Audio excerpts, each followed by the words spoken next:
please join us in the Pledge of Allegiance?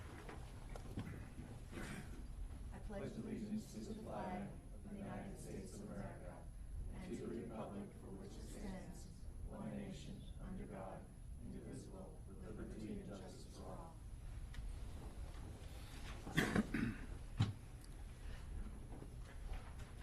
Yes, we have time now for citizen input, and this time is set aside for individuals wishing to address our board. And if you do have any documentation, would you please turn it in to Sharon for our public record? Thank you very much.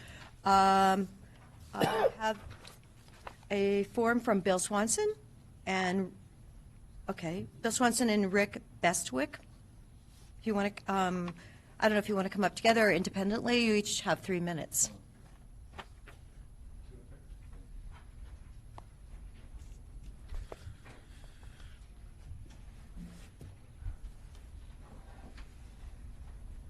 Good morning. I'm Bill Swanson. This is Rick Bestwick. We're both members of the Fall River Special Road District. We had our first meeting of the year yesterday, and we were short. One commissioner, we only had 2, because the nomination we put in was withheld for some reason. And November 25th, I'll remind you that a couple of our neighbors, a Mr. Stowe and Mr. McManus, visited you and asked you to withhold any nominations from our board because I've been charged with breaking the law and violating ethics. And so apparently you have observed his request because we haven't got a new member yet. So I wanted to point out I provided the results of 2 investigation of myself, one by the Oregon Ethics Commission and the other by Deschutes County District Attorney. And you've all got copies of that right now. And I feel that should clear up any allegations that Mr. McManus has presented. And so I'd like you to review that, and if you could, give us an explanation why you're still withholding this appointment, because we are currently short one of our commissioners, and we had our first meeting yesterday, and we'd like to find out if there's something else holding up this nomination. Thank you, Mr. Swanson. Yeah, I just want to point out that I think the documentation that he provided shows that all of his that he's been exonerated of any wrongdoing for all of the allegations that have been made, and that it seems it doesn't seem like there's a basis for withholding the appointments that we have proposed in December. Okay, thank you very much. Yes, I will note that Mr. Hummel's letter was dated January 3rd. So Yes. Thank you very much. Thank you for giving us a copy of that today. Okay. Yeah. Appreciate it. Thank you for joining us. Is there any other citizen input in the room? If so, let's look at our consent agenda. Mr. Henderson, did you want to pull? Yeah, I'd be interested in pulling items number 2 and 3 just for a couple of questions, not anything else substantively. I just was interested in how they worked. I'll support that and second the motion. Or if that was, So I'll move approval of the Yeah. consent agenda with items 1 through 6, subtracting 2 and 3 for now. yeah, I'll second it. Okay. Okay, Mr. Henderson? Yes. Mr. DeBone? Yes. Chair votes yes. So, thank you to everyone else who is here for the consent items. And I do want to recognize that Jim Morrell and Carrie Novick were reappointed to the County Fair Board. So I'd like to thank them for their service at this moment. So then we'll go with item number 2 on the consent. I don't know if, yeah, Chris can maybe explain it. Thanks for joining us.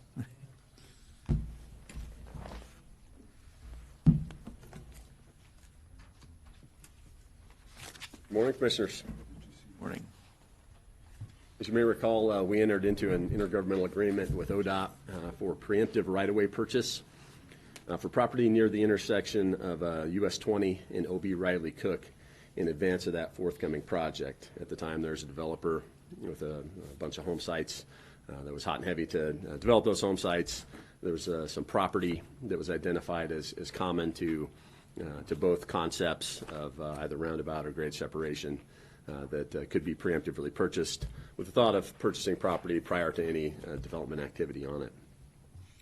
ODOT has now purchased that right-of-way, a portion of which is the future Wood Avenue right-of-way, which would complete its connection from Bailey Road to OB Riley Road, which again is common in both the roundabout and grade separated concepts for that intersection. Now, several homes have been constructed on this section of Wood Avenue, this future section, and this action is needed to dedicate the one, for the county to accept this property from ODOT in fee, and 2, to actually dedicate it as public right-of-way, such that those titles can be perfected with access, and the home sales can proceed accordingly. I think there's several closings scheduled here in the near future. So before you are 2 items. The first is a deed of dedication, which will, the first is a relinquishment deed, which transfers the property in fee to Deschutes County, which is just the Wood Avenue portion. The second is a deed of dedication, which will establish the property as public road right-of-way under the jurisdiction of the county. In the future, once this project is complete, it will be converted to a county-maintained road once the improvements are made through this project. The reason I was interested is just understanding the process a little bit, because I read the memo. And then there's a map here. So what property actually got dedicated, I guess is what you're saying, to what will become a county road? So it would be the, if you're looking at what I handed Sharon earlier that I don't have in front of me right now, it's a map with... here? Yeah, and so it's a black and white. So it's the Wood Avenue extension of that property that's highlighted in bold. Stark. That's, It says Wood Avenue vacated. it was previously vacated decades ago, I believe. Now you're reacquiring it? Now it's been reacquired. I see. And then, so these houses have to be taken down as a result? No, the homes have recently been constructed. They just do not have access to a street. Oh, I see. Okay. So this dedication would then make Wood Avenue a public road and would allow the title company to verify access. And then that connects further, it's off the map, further to Bailey Road? Correct. Okay. Yeah, and- So that's what I didn't understand. And was the 800,000 just to purchase that? No, the 800 is for the Wood Avenue right-of-way, and then all the other right-of-way to the east, in between the Tumalo Feed Company, OB Riley Road, and Highway 20. Okay. So it's a variety of properties that the county, that we're helping. There's 2 things here. One, we're contributing to the state's effort to buy land, and the second, we're taking a specific action here just to create a roadway here, and the state giving that to the county. That's kind of Correct. what Yeah, we're accepting the relinquishment deed gives us the property. The dedication deed dedicates it as public right-of-way, Okay, public road right-of-way. all right. So when should that project be completed? What is ODOT's timeframe? Do you know, Chris? So the timeframe, they just started the planning process through the Planning Commission to amend the TSP. That would, I believe they're having a work session later this month with a hearing, first Planning Commission hearing in next month, I think February 22nd or thereabouts. After that, it's a very similar path as to what we just experienced with Terrebonne. Planning Commission makes a recommendation. It comes to the board for an additional hearing and approval for discussion. The project itself, I believe, is probably a 2022 project, if things proceed accordingly. Good. I'll move approval of, or chair signature of documents number 2020-069 and I guess approval by all of us of document number 2020-071. I'll second it. Any further discussion? No? Commissioner Henderson? I vote yes. Commissioner Devon? Yes. And the chair votes yes. Thank you, Chris. Thanks for the explanation. And thank you for your crews working so hard out there. Yeah. Will you pass it on? They're doing an excellent job.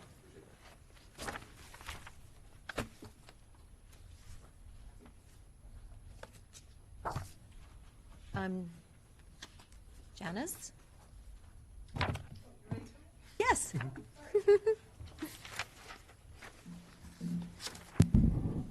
Good morning, Commissioners. Janice Garceau, Deputy Director of Deschutes County Behavioral Health. My Program Manager, Liz Renteria Holden, will step back in a moment. She just stepped out briefly, but I am here to request permission to apply for SAMHSA grant funds that will fund, this is a very long name, grants for expansion and sustainability of the comprehensive community mental health services for children with serious emotional disturbance. So these grants are intended to increase infrastructure and services to the array of services for our seriously emotionally disturbed youth. So we think of those as our wraparound services, sometimes our young adults in transition, occasionally ESA clients as well, and occasionally outpatient, children served in outpatient that have higher needs or higher risk because of their mental health disorders. This is a 4-year grant. It is for up to $1 million per year. We're proposing that it fund 8 FTE. That's 1 supervisor, 3 behavioral health specialist ones, which would function as case managers, 3 peer support specialists who support either youth or parents as individuals with lived life experience, and 1 management analyst to assist with grant tracking and data collection and things of that nature. There is some revenue in this grant made available to cover indirects. There's a 10% indirect cost rate, and there is an in-kind or cash match requirement, and we are proposing in the budget that you'll see attached that our in-kind match be made up of Liz's position or the program manager position and 2 supervisors and 1 behavioral health specialist, 1 that is already staff, and that's permissible by the grant. The purpose of the grant is, in terms of our vision of the grant, to align with SAMHSA's purposes, is that we are continuing to build on our system of care wraparound initiative, which is a state best practice that is probably in place in only 1 other county, I believe, at this point, that looks at coordinating between multiple agencies how services are provided to high-risk youth and their families. So that's a portion of what this work will accomplish. The other piece is that as our community grows and as the requirements for high-fidelity wraparound continue to be more strict and rigorous, we're required to have a 1-to-15 ratio of staff to clients, and that's becoming increasingly difficult to comply with because our community is growing and the staff has remained about the same size. So this would allow us to actually meet some of those requirements and increase services to seriously emotionally disturbed youth. The last piece is that this is a grant application that we submitted last year with your approval. There was 1 error on a heading, and the grant was not reviewed by the grant committee. So we later followed up with SAMHSA to determine whether or not this would have been a competitive application without that error, and we were encouraged to reapply, which I think is promising. Yeah, they said in the instructions that you need to send it in early because of errors, that they'll actually let you know. So, yeah. Yeah, we have Can't send it in at deadlines. 5 on the last day. You really can't, and in fact, the new system that they use for uploading all of your grant documents is really a bit of a beast and generates multiple error messages, often not accurately, so we always plan to have at least 48 hours in advance of submission to start uploading documents. I know, I was reading that going, oh my gosh. Yes. But they've got all these analysis of your error messages. I have a couple questions. Yes, sir. So how many children or young people do you expect that this will serve per year? Or reach, or whatever the word is? Yeah, so it has really specific, really specific, You want to identify yourself? I'm sorry. I'm Elizabeth Renteria Holden, Program Manager with Deschutes County Behavioral Health, Comprehensive Care for Youth and Families. So it has some specific requests that we increase our ability to serve those young people experiencing clinical high risk for psychosis or experiencing psychosis. So we anticipate to increase that by 73 each year. That's like based on some penetration rate where we expect that we could identify and reach out to those yet untreated children. And then with the additional 3 care coordinators, or the BHS2s, we will be able to, with rep fidelity, serve an additional 45. And Were you kind of saying 73 plus 45? Yeah. Additional to who you're serving Correct. already through current? which is about double than what we are, a little less than double than what we are doing right now currently. So how many are you doing right now then? Well, our census waxes and wanes depending on different things, but we have 48 right now in wraparound. We're a little bit over fidelity. We should be at 45. And then we have 40 in our ESA program and another 48 in our young adults and transition program. And how many these non-fidelity down. wraparound cases? How many non-fidel, so we have intensive care coordinators, which is a way to continue to provide some of the wraparound type services. We have 2 other care coordinators that are providing that, and they have a caseload of around 20 each. So I'm just doing the math. It sounded like 48 plus 40 plus 48 plus 20 plus 20? Correct, yeah. Okay. And then I did. And so when you get a new program like this that gives you more capacity, do you realign which way children or youth go? I mean, so do some of the people that go to a different, I mean, I don't know all the definitions of all your programs, but There are definitely program criteria, and based on the grant ask and some of what we identified as needs, some of these would be working with a more intense, clinically high risk for psychosis or first episode psychosis young folks, based on that ask in the grant. So, but each of the programs have different criteria, and based on our census, we would be distributing the workload amongst them. And just to add some context, when we provide wraparound services to a youth, they also have to have a therapist attached to them. So wraparound is a sort of service on top of just basic outpatient services when we've identified that a child has multiple needs, is involved in multiple systems, has pretty serious risk for either out-of-home placement or out-of-school placement or both. So what we're able to do now with our existing resources provide only 45, 48 in this case because we're a little bit over, actual high-fidelity wraparound services to existing clients. This expands our ability by twice the amount to children and youth that we're already serving but we're not able to assign wraparound services to. yeah, meaning you're serving, they're doing counseling or some kind of effort like that, and wraparound being more people involved and more parts of their life involved, right? More intensive services and more focused coordination of care. A lot of these children are involved with the foster care system, the child welfare system. They have health needs, juvenile justice. They have, they're on individualized education plans in the school district. So they're kids whose families really need a lot of support coordinating their care because it can be complicated for families with kids that are struggling. So this would add 118, potentially more, to what's about 150 or something. I don't know exactly, 160.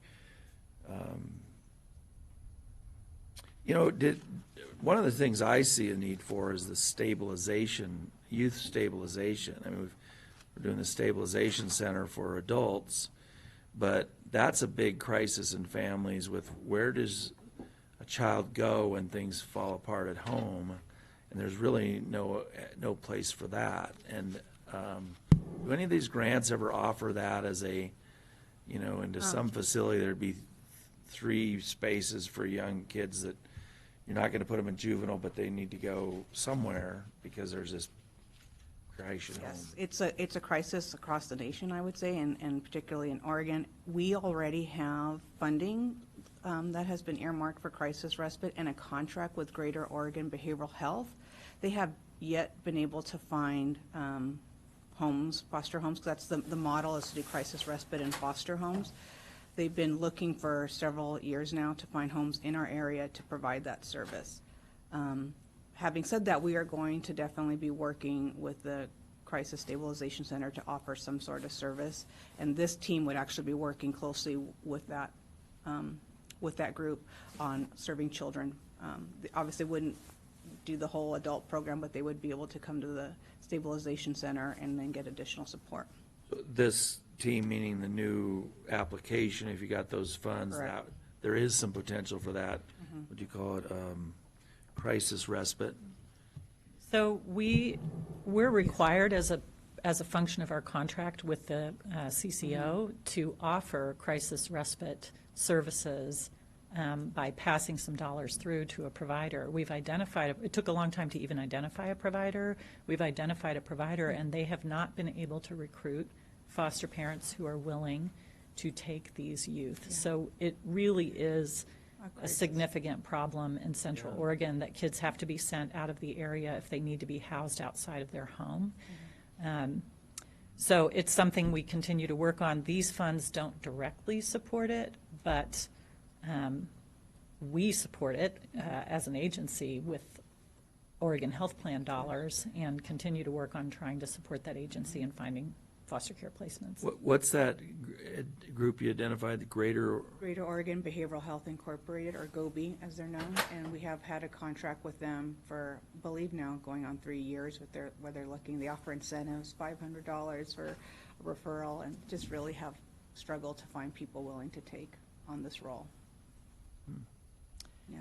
But then there's that other side of the story, and it's why does Oregon have as many foster children as the state of New Jersey that has 9 million plus people?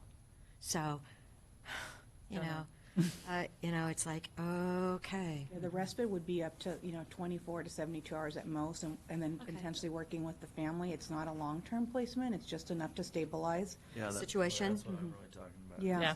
and they're still, they're still finding challenges, finding people being able to commit to that. So, it's a problem. So there is nothing in Central Oregon at this time for that? Correct.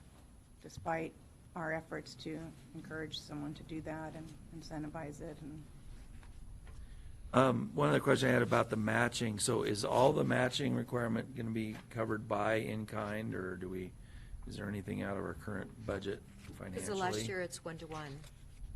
But last year, it's 1-to-1, so we reduce, these will be limited duration positions. We reduce the budget to reflect that we can't support all of the positions in a 1-to-1 match. And then I believe we will try to absorb one of the behavioral health specialists as part of our 1-to-1 match in fiscal year 25. And yes, Commissioner, the rest is covered through salaries. Well, I'll move board approval of the grant application. My only caveat is that it seems like this has been a real priority, as a lot of things have with mental health and behavioral health through the federal government.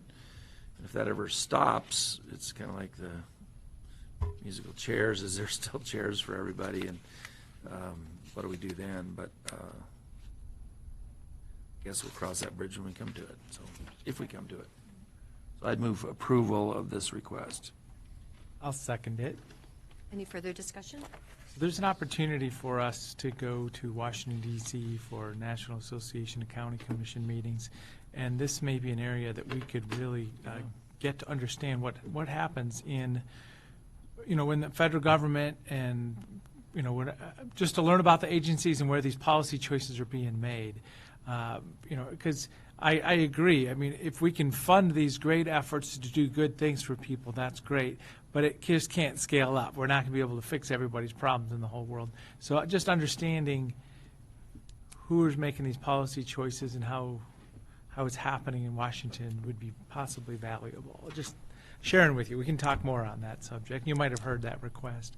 Yes. Yeah. And Commissioner, anything that can be done from the local level and the state level to support the Certified Community Behavioral Health Clinic effort, which has really been probably the most positive move the federal government has made to support services to high-risk individuals, is really we would certainly advocate for that and be willing to talk more about that.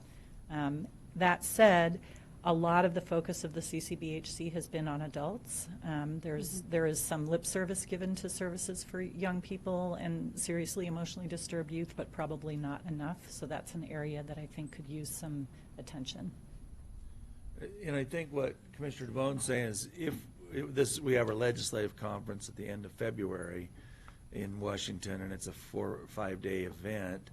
There's, seminars and conference things we go to, or we go see our Congress people, but if there's some things we could do because we're so engaged with SAMHSA and these programs, so they could put a face on something from Deschutes County, that'd be a worthwhile thing for us to do, because otherwise we go with 30 or 40 commissioners and lobby for timber or something, so it'd be an interest. Isn't that what you're saying? Oh, I mean, yeah. and I would be interested in that also. Just so that they have a face, and we can talk about what talking points or whatever, Okay. but Well, we're happy to results help. so that would be a help make the valuable case. thing to do, given that we're so engaged with the programs. So, We could create Yeah. a brief on what we're doing and then Yeah. what the need is and how we can. or even pictures. I mean, pictures. Here's our facility. Well- Here's this. Here's the. People in Washington like to see what happens out there. And Well, we'd be good conveyors of that, because we're used to presenting things and explaining things, and so, yeah. Well, it's May 22nd, the funding deadline, or is going to end for the certified, CCBHC. So we've got to get that deadline for the next couple of years. They've got to fund that. And I know that Senator Wyden has been on that from the start with Congressman Walden, and it's been unfortunate that they've kind of piecemealed it for the last little bit, and then we're only one of 8 states. So we really need that program to continue. We do, and commissioners, just so you're aware, even though the federal government did extend it after December 21st, they extended it then to May 22nd, OHA has not agreed to extend the funding to the counties that are participating, because they are relooking at whether or not they want to continue to partner with the federal government on this effort. Just making sure that you're aware of that They're back to decision. that? Yeah. Well, and at AOC this week, Association of Oregon Counties, our monthly meeting in Salem, that was a topic that as AOC, we're endorsing the continuation of that program. So our lobbyist at AOC will be, saying that to whoever they need to say it to, so we can. Thank you. The other thing from a national standpoint is if there's, even beyond meeting somebody in SAMHSA or some agency person, is if there's a champion in the Congress, and it may not be one of our Congress people, it may be somebody else. What's that? It has been, in fact, it's been Senator Wyden and Representative Walden both Right. have partnered on this funding in particular, so Oh, they've been okay. strong Yeah, they've- Well, that makes they've it been- easier for us, but Yeah, they've if been- there's yeah. others outside that, they would be just as interested in hearing of how it's working or why it's working, so, okay. So I noticed the presentations were given, not by Deschutes County the other day? Correct. Okay. Were we asked? No? Where was that? It is wa- often it was people in who Salem. are close to Salem, although Rick Trelevin went for our area, although I don't think he was in that particular meeting talking, yes, he was in fact talking about CCBHC. So he's he's the Central Oregon Director of now Crook and Jefferson County. Right. Less expert on CCBHC because they're not a CCBHC, but certainly an advocate for those services, so. Okay. Wow. Still got to vote. So with that, I'll, Yeah. We need a motion? I Oh, think well, I you made did. the motion. Okay. Yeah, Oh, and then we're you had a just discussion. Yeah, I just- Commissioner Henderson? I vote yes. Commissioner DeBonne? Yes. Okay, and the chair votes yes, of course, for this. Thank you, Commissioners. Good. Thank you. Thank you. Thank you for all your good work. And maybe turn it in 72 hours.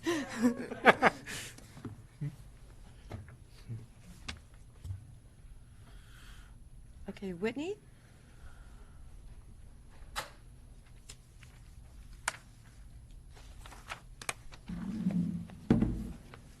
Good morning, Commissioners. Whitney Hale, Administrative Services. We have our quarter two performance measure updates for you this morning.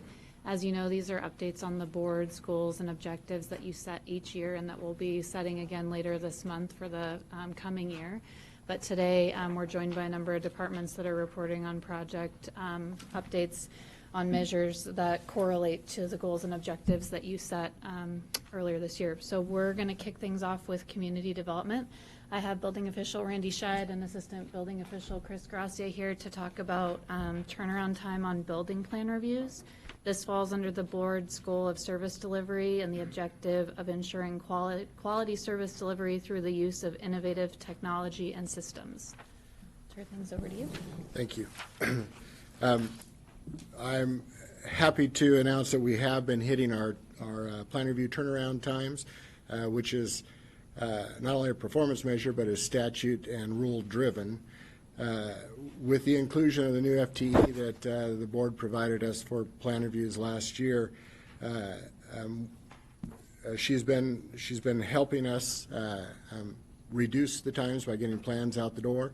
Also, we are seeing less plans coming in. It is a winter, type activity, but hopefully she'll be fully up to speed by spring, and this will, we'll be able to at least continue this into once we get farther into our busy season. I mean, actually, we're going to kind of lag behind when we hit that big bump, but we're going to even it out after that.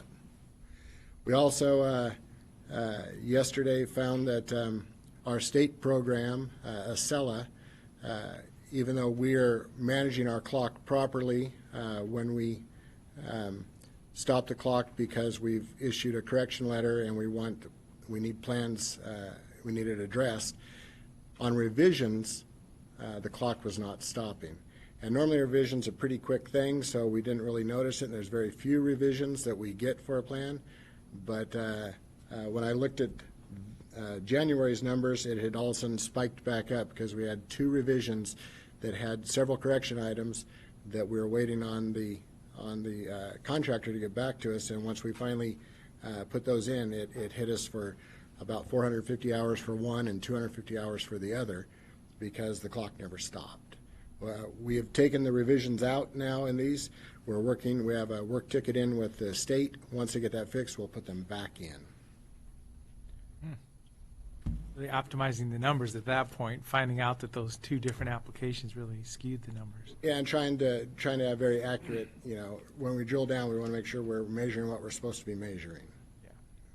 Well, I want to thank you for, that plan review. I've got a call a few times. Oh, man, those building people, I need these plans.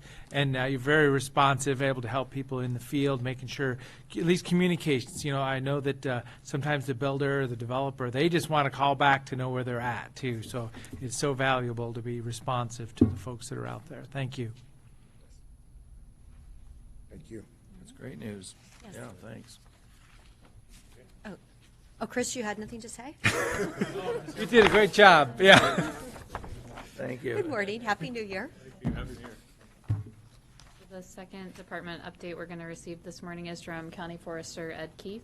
Ed is going to provide an update on the number of Firewise communities within the county and this falls under the board's goal, Healthy People, and the objective of sustaining natural resources in balance with other community needs. Good morning. As you may recall, we've talked about Firewise Communities a bit over the past few months, but Firewise Communities is basically a national model that is housed within the National Fire Protection Association that provides a model for communities to really organize around and begin to address the risk of wildfire within those communities. So it provides that model that we then promote with several of our communities. We actually were lucky enough to have the first Firewise community, or actually through a lot of hard work, the first Firewise community in Oregon at Fall River, and we've continued to build on that list since that time. We're now up to 35. So that process is really a partnership between Deschutes County and Project Wildfire, alongside the Oregon Department of Forestry and the local fire department. So we really work together with the fire department and the Oregon Department of Forestry to do those community assessments and get those communities through the process of being recognized as Firewise communities. So the communities that have most recently then completed that process of recognition are Aubrey Park on the north side of Aubrey Butte, Clear Pine, which is within the city of Sisters on the north end of Sisters, Indian Ford Ranch, which is in the greater Sisters area, north of the city, and then Lane Knolls, which we've been working with for actually a number of years on different fuel reduction projects, but they finally finished the process of the recognition there. And I would note that 3 of those communities actually finally finished the process, that they were in progress of doing it, but they finally finished that partially to be recognized before we offered the grant that we offered to, encouraging Firewise communities to apply. So they were, like I say, already in progress, but finally finished their process. So yeah, that's.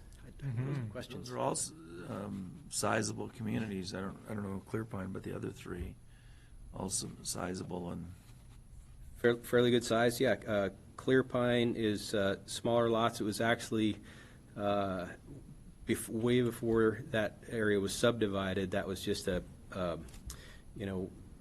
couple different vacant lots that were very overstocked with bitter brush and trees that we had done some initial fuel reduction from a previous grant with another owner 5-6 years ago. So they're in relatively good shape, and I'm glad to see that they're want to continue to address their risk using the Firewise model. we have more in line for the next quarter? We do. I think we have 3 or 4 pending. So they, the first step is that usually the partners with Deschutes County, the fire department, ODF, or at least 2 of those 3 do a community assessment with those communities, and so we've done 3 or 4 of those, and that's kind of the first step. And then that community then forms a Firewise board, sets their action plan, and then submits to be recognized. So we've got a couple of those in motion, and are kind of in talks. Haven't done the community assessment with a couple more, so those could potentially be done in the spring. So you said that Fall River was the first one that did this? We're. Oh, how long ago did they implement their actions? Do you remember? I think it was 2003 or 2004. I'm going to say 2004. So we should have a plaque somewhere with their names on it, you know? Yeah, I do have a list that we keep updated along with a map, and so that we can keep track of those and keep checking in with those. So part of it is, hopefully adding new ones, but we want those ones that are current to continue on. So if there's turnover in a neighborhood, that process continues, and part of the expectation is that those people are continuing to hold at least one Firewise Day, showing an investment and reporting that at the end of the year to continue to essentially stay on the list as a recognized Firewise community. So there is some maintenance involved as well. It's not just like you get the recognition do and it you're once done. and you're done, The idea is that you're investing in that every single year through a Firewise Day, at least one. You have to have a certain amount of investment that you report to the NFPA, and that's rolled up. Every once in a while, I get a tally of those, and it's a significant amount of either in-kind time or cash or both that's invested in these Firewise communities directly to reduce their risk. I wonder if there'd ever be a way we could put that here as opposed to in your office where nobody goes. Online. But have something Whole world here. can see it. Well, we can see it. What's that? Online, everybody can see it. Yeah, you Yeah. can do it online. Yes. It'd be interesting to list them. I mean, it'd be interesting for us to see which ones are and aren't. Certainly could do that. Be interesting. Work with Whitney. I don't know how Maybe Whitney hard it can- is. Maybe Whitney could help. All right. She's in No, charge of those things. to thank them, for the Yeah. people that have already stepped up, but I'm sure there's a lot more people in our community that should take the opportunity, and now's the perfect time. So your other Q2 update is total fire-free tons, cubic yards, process, down a little bit from the year before. Is there any trend there or anything, and just It's hard- timing or weather or anything? Hard to specific? say. I could sometimes blame it on the weather, although this November it seemed to be decent weather, so I'm not entirely certain. It does fluctuate a little bit year to year. I think we were within 10% or so of the previous year's fall number. I don't have one particular thing to point at. And then for those cubic yards, chipped for mulch and alternative cover, and is there any The- merchantable products? Could you Yeah. remind us the scope of that? The material that comes in the fall is a partnership with Deschutes Recycling. So they provide a discounted amount, and so that goes into their regular mulch production cycle. So that is used in a way to produce their mulch that they then turn around and sell as mulch and compost. So that's the one path for all that? Correct. Okay, I was wondering if there was other paths. Great, thank you. Thanks. So our third department update will come from Property Manager James Lewis. James is going to provide an update on measure to seek opportunities to partner with other jurisdictions to stimulate affordable housing projects. This falls under the board's goal of economic vitality and the objective of supporting affordable housing options through availability of lands and appropriate regulation. Good morning, Commissioners. James Lewis, Property Manager. The very significant thing that you did, that the county did, accomplished in the second quarter was the donation agreement with the City of Redmond for 40 acres for affordable housing. And just as a reminder, that's the agreement was authorized under House Bill 4079 and 2336. It was a pilot program that allows for expansion of an urban growth boundary, specifically for an affordable housing project. The city was awarded this under those aforementioned House bills, and as a result of that application that the city made, their design includes a variety of housing types in a mixed-use community. So it has single-family, multifamily, it has commercial development, has open space, but specifically they have proposed 50% of the property, or of the housing that's developed, I should say, will be retained as affordable housing. So the donation agreement, which has been discussed with them over the course of the past year, a variety of issues between the board and staff, it culminated and was signed on December 18th of this year. So just about a month ago, the board approved that. The city has also approved that. The city council, mayor signed it, so it's now fully executed. But the agreement doesn't convey the property by deed until such time as the city completes a partition. So that's the first task they have to complete. They will more than likely, we just got through the holidays and things are ramping up again now, be proceeding with the partition to create that as a separate legal parcel so that it can be deeded to them. But also, there are a number of other provisions in the agreement that the city has to complete, and these are included in Exhibits B and C. And essentially, the most important part is Exhibit B. It includes a list of tasks and timelines that the city has to complete in order to get this project kicked off. And those tasks and timeline items include obtaining all the land use approvals, hiring a master developer, formalizing all the legal documents such as deed restrictions and property sale requirements, and then actually beginning the construction of the infrastructure. So subsequent to completing these tasks, they have estimated that to get through all of those, the land use hurdles and all of the everything related to hiring a master developer, the groundbreaking would begin in the spring of 2023, so essentially 3 years to get through that process. It is a large project. But a specific element that is tied, that was important to the board as Exhibit C, is a sample deed restriction, and that is what actually ensures the affordable housing. So subsequent owners of the property, developers, will have this deed restriction, so it will be recorded and it will outlive any of us as this project goes forward. And specifically in the agreement, it has a 50-year time frame that must be, the housing must be retained as affordable housing. There are two specific provisions in this agreement that were important to the board. One is what I call just a pure reversionary provision, and that's if the city does not proceed through completing the requirements of the agreement itself, that the property can revert back to ownership to the county. The second was an elective right of reversion, so that even if the city were to move forward and complete everything that's in the agreement, if they did not initiate construction, physical construction of the project, and that's defined in the document as expenditure of at least $1 million. That again, and it's pertinent to the city and any subsequent owners. If they don't begin the development, the county again can reacquire the property. So that provides protections for the county, and it also provides obligations to ensure that this project goes forward. So now that the agreement is fully executed, the city will begin work. I'll stay in contact with their city staff. The city has actually created an advisory committee that, as the property manager, I participate on, member of that group. And they had one meeting, it was a kickoff meeting, and now I think they're going to have another meeting in the near future to say, how do we go forward to get this work done?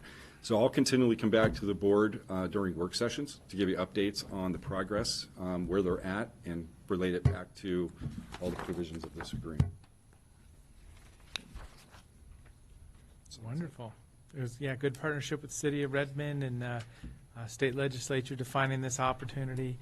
It's a shame it's going to start breaking ground a couple years from now, but putting it all in place and having that out in the future is very positive for everyone. So you did say 2023. 2023. Gosh, it's a long time, isn't it? It is. But there's builders that are growing into this economy and, building every season right now, too. So, I mean, there's other plays around Redmond, because I was thinking about that also. There's people building. Right, but affordable building, Oh, I know. because that's what we are trying to accomplish. So, okay, well, thank you, James. Thank you. Next, Human Resources Director Kathleen Hinman is going to join us and provide an update on Human Resources progress in integrating onboarding functions into employee self-service, which is a new HR system. This falls under the board's goal of service delivery and the objective of providing collaborative internal support for county operations. Thank you. Thank you.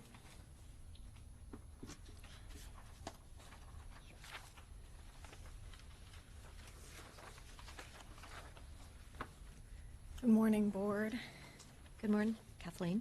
I'm a visual person, so I handed out some pictures kind of what I'll be talking about, especially since employee self-service is a computer module that you log into, so it's kind of nice to see what I'm talking about. So although we've been live now with Munis, I'll say internally, meaning for finance, HR, and department supervisors, managers, and directors for, a couple years now. Employee self-service component is the piece that affects all employees.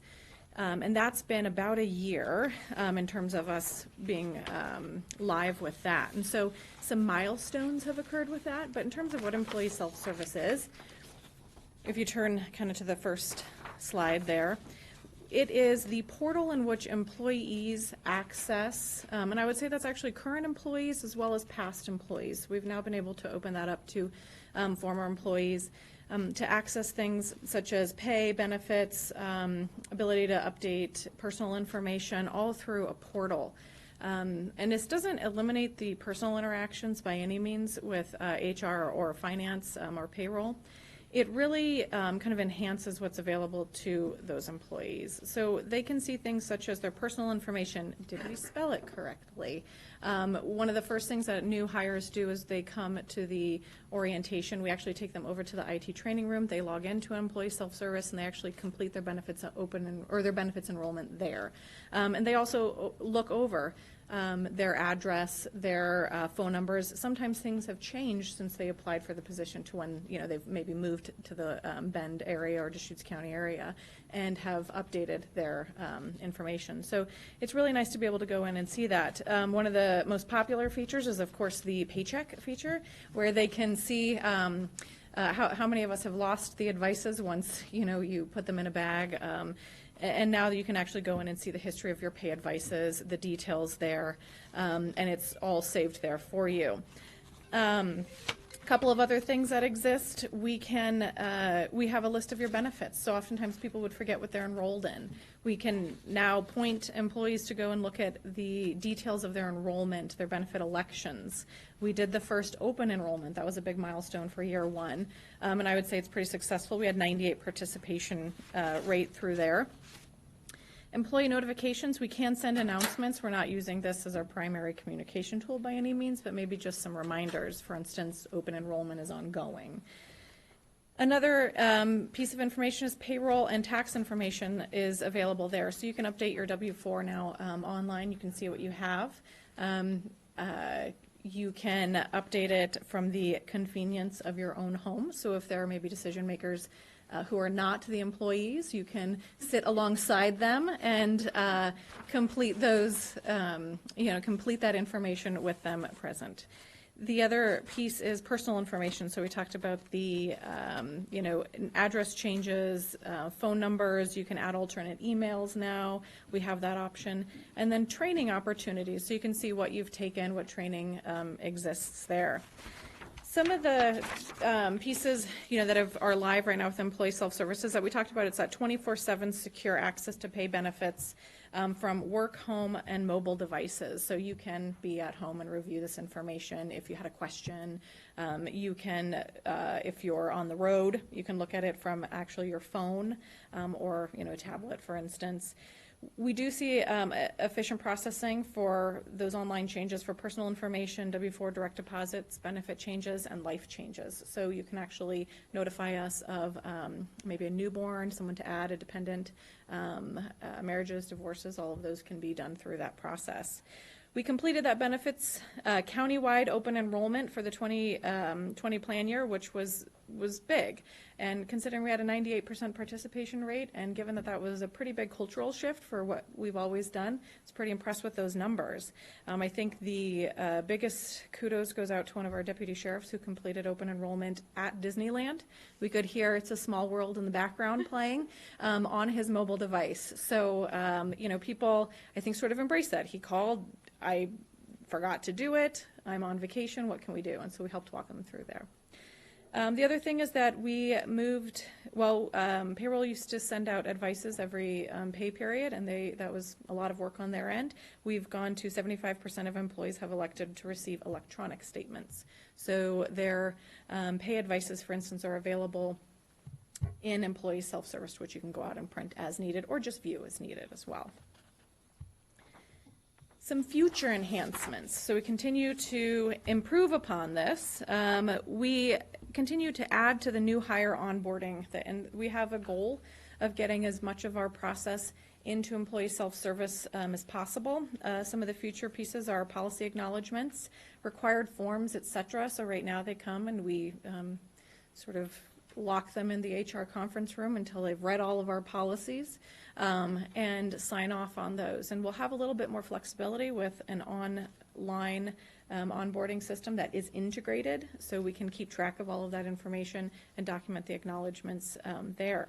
The other piece is that there is some functionality to put employee evaluations in there, and we haven't even approached to see exactly what that looks like, but there's definitely the ability to just go in and view that it has been completed and the score you received, up to completing the entire evaluation in employee self-service. So, you know, we have some work to do on determining where we go with that. And then the other piece is that Munis has an evergreen approach. So, for instance, the new W-4, if you haven't taken a look at that, that's a big change. They just completed the update on that, and so we are live with the new W-4. So there is this expectation that we are live with, you know, new items as they happen and as they occur. We are really excited about this. Like I said, the two big milestones are the benefits open enrollment, and I think the next big one that we will all appreciate has come about April 14th, 15th, 16th, and 17th, when there is mass requests for, I can't find my W-2, we'll be able to point them to the online service here. Or you could print it out yourself. Exactly, right. Because right now, the current practice is that we find the W-2, make a copy, and you know, find a way to securely get it to them. So now you don't actually mail out a W-2? We should go online and get We it? will be still issuing the W-2 via mail, but the option is still there for you to print it. When you lose it? You can yeah. Right. Those of us that Yeah. Which we have a fair amount. So get them in January, you need them in April. exactly. So, you know, I'm, you know, the phone call, if I'm on my way to my tax, you know, preparers meeting right now, I need it. So we can actually, I think, assist with that. Any questions I can help answer on that? Interesting. Questions? Thank you very All right, much. Thanks. Thank you, Kathleen. Last but not least, Road Department Director Chris Doty is going to join us for an update on 3 separate measures. Q2 was busy for the Road Department. I'll let Chris provide an overview of his 2 goals that fall under economic vitality relating to the pavement condition index and the well, both of them are, and then a separate update on a measure that falls under the board's goal of service delivery. All right. Thank you, Whitney. Logan, board. The first performance measure is the pavement condition index, the PCI as we call it. It's an industry standard metric that measures the health of your pavement, whereas 0, it measures it on a scale of 0 to 100, whereas 0 is a completely failed road, 100 is a brand spanking new road. The goal in managing pavement is to keep your PCI in the low to mid 80s. And the reason why we like that, that's the range where low-cost preventative maintenance treatments, such as chip seal and other types of surface treatments, are most effective.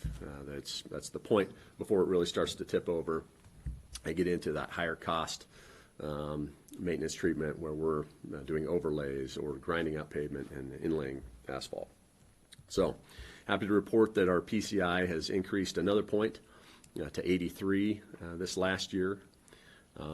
It's been very slowly increasing over time. I think it was 80 in 2014 and has kind of gradually ticked up to now 83. So we're right in that healthy place to be with our pavement, and it kind of leads right into our chip seal program as being effective in helping maintain what really amounts to the most valuable asset that the county has, which is the value of that pavement.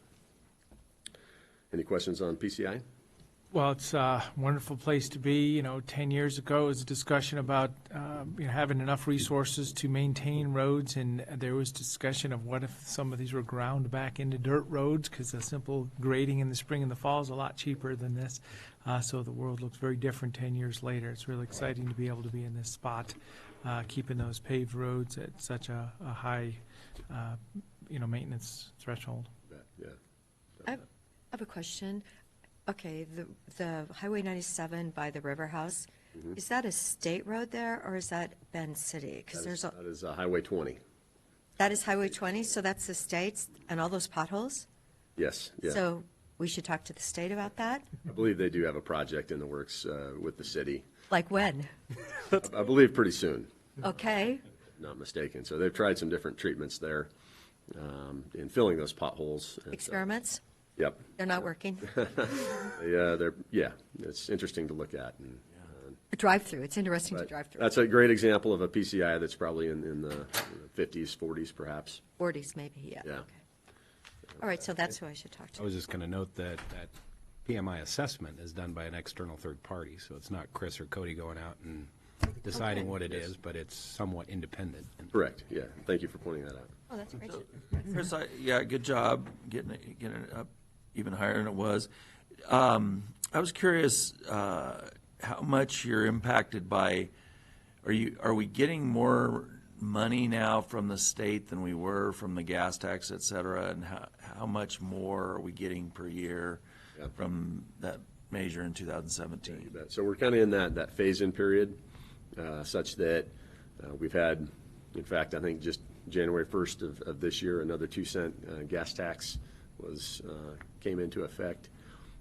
So we're, benefiting quite a bit, probably to the tune, I believe, ultimately $3 to $4 million per year extra, above and beyond what we had received prior to House Bill 2017.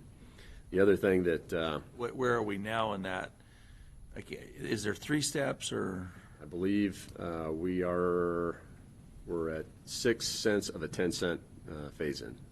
So it'll go up 2 more cents 2 years from now, and then there'll be another step after that. Yeah. Furthermore, just the growth in Deschutes County. So the more we grow, the bigger our slice of the pie gets. So when I started back in 2012, I think we were at 4.9% of that slice of the county revenue. Now we're at 5.4%. So kind of a double. That's the double amount goodness. of the gas tax allocated to our county as opposed to other counties? That's correct. Yeah. It's gone up, so 10% or, yeah, okay. So the next performance measure is percent of roads rated good or better. It's similar to the PCI in that it's an industry standard type metric. Road is considered good if it has a PCI of 70 or above.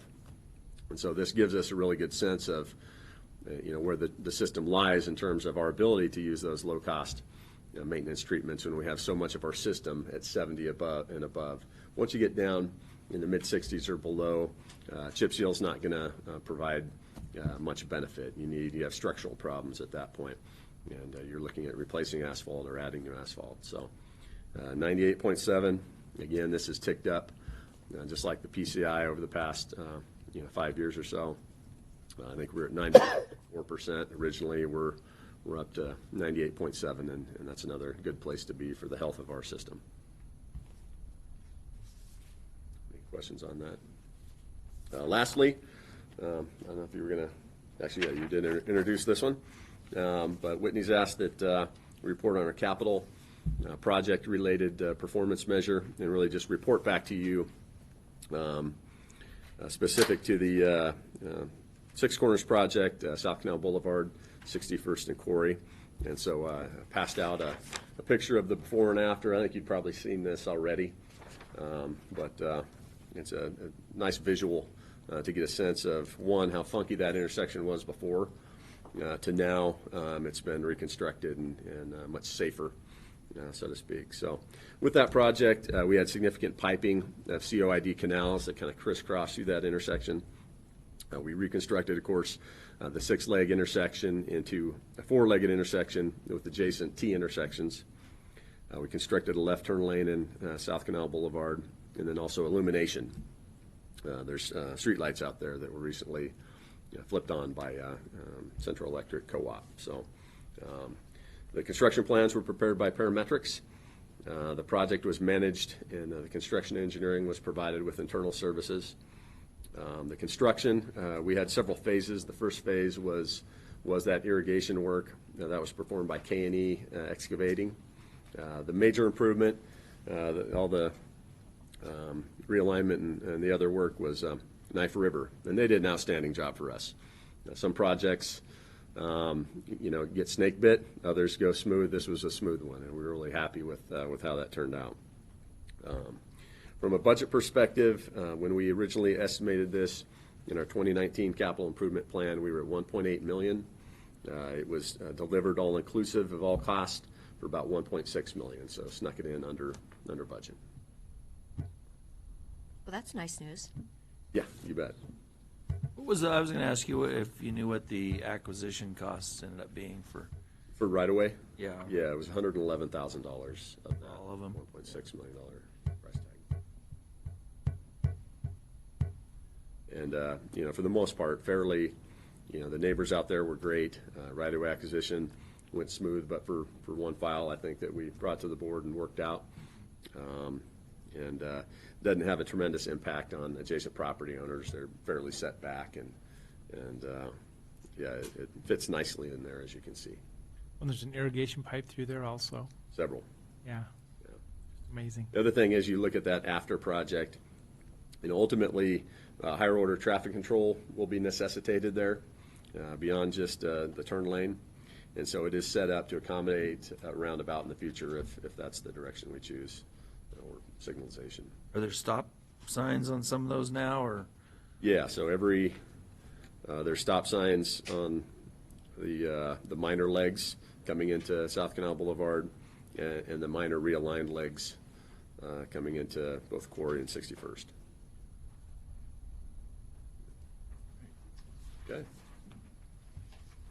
Thank you. That concludes our Q2 updates, unless the board has any other questions. Well, I just wanted to say I really like your summary sheet. I don't know how it's different than before, but I think it's different than before, isn't it? Or I haven't really looked back but I'm glad it's helpful. I like the fact that it has the goal, the objective, the measure, the quarter one comparing to quarter two. It's easy to read, and I like the highlighting of what we're doing today. Good. It just seems different. It'll get tell you tricky how. when we throw in quarters 3 and 4, but we'll do Yeah, our best to keep it going. Are we going to have special paper? Yeah, we'll get you a very format, large yeah. scroll. Special paper. Bigger font. Perfect. All right, thank you so much. Thank you.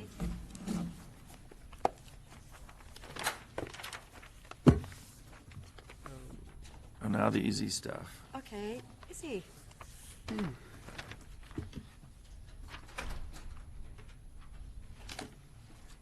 Good morning, Commissioners. Izzy Liu, Deschutes County Planning Division. In preparation for the deliberations next week, I've created a decision matrix that highlights the key topics that were raised in the public hearing and open record period. I won't be diving into the details today, but I'm here today to remind the board of those key topics that were addressed. We'll be scheduling deliberations for next week, so the bulk of the discussions, any questions, feedback will be welcome at that point. So in regards to topics that address approval criteria, there were 6 topics that were raised. Those topics were separation from youth activity center, screening and fencing, odor control, noise, secure waste disposal, and the identification of applicable criteria as required by state statute. There are also 2 topics that may or may not address the approval criteria. The first topic is in regards to the applicable state statutes, statewide planning goals, and administrative rules. And then the second topic that was raised was the applicability of the code amendments that were adopted and later repealed. So those will be the topics that we'll essentially discuss next week. I also wanted to take this opportunity just to remind the board of the timeline, or at least just provide a brief overview. So planning to schedule deliberations for Wednesday, January 22nd. Then on Monday, February 3rd, schedule another board meeting to review the draft decision. We'll need to receive board signatures by Wednesday, February 5th, and February 6th is the deadline to mail out that final local decision.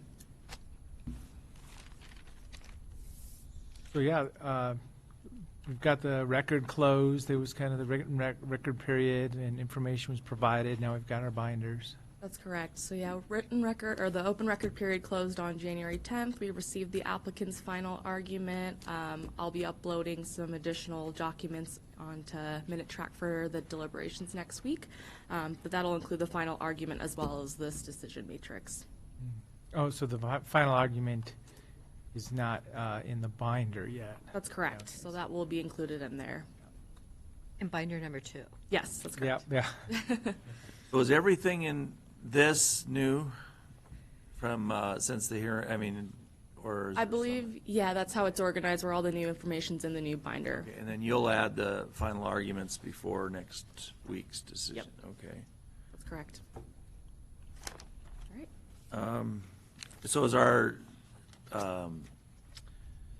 mission today is to kind of raise any questions we have about what we're going to be considering or how we're going to be considering or what's? Today was just a brief, short overview of essentially the key topics. It was just a reminder of what was raised since a lot has happened with this process, but we'll save the discussion and feedback for next week during deliberations, so we don't get into that today.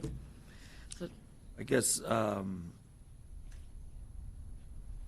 can't, a lot of the topics after we get past the Youth Activity Center, the other topics, they weren't the reason we withdrew the decision, correct? But they were part of the decision? yeah, so these are topics that were raised in all 3 public hearings, open record period.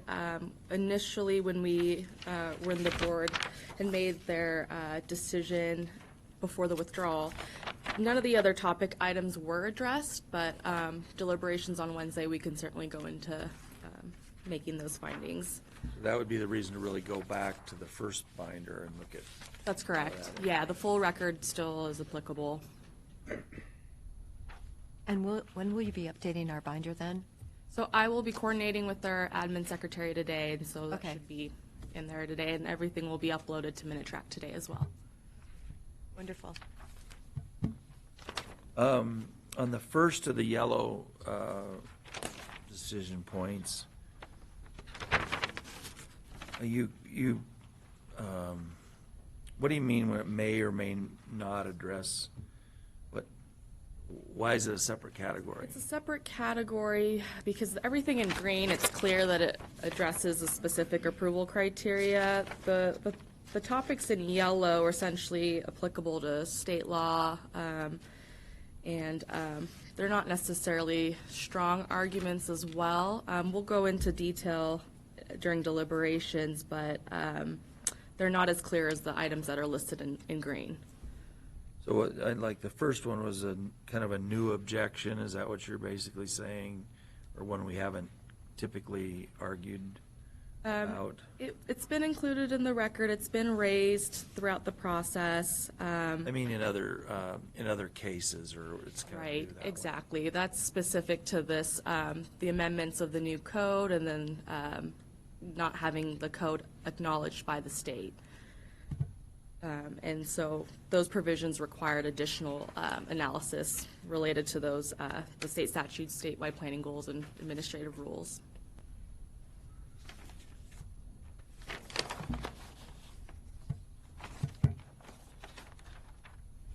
Other questions? No questions. Okay. Thank you, Izzy. Thank you.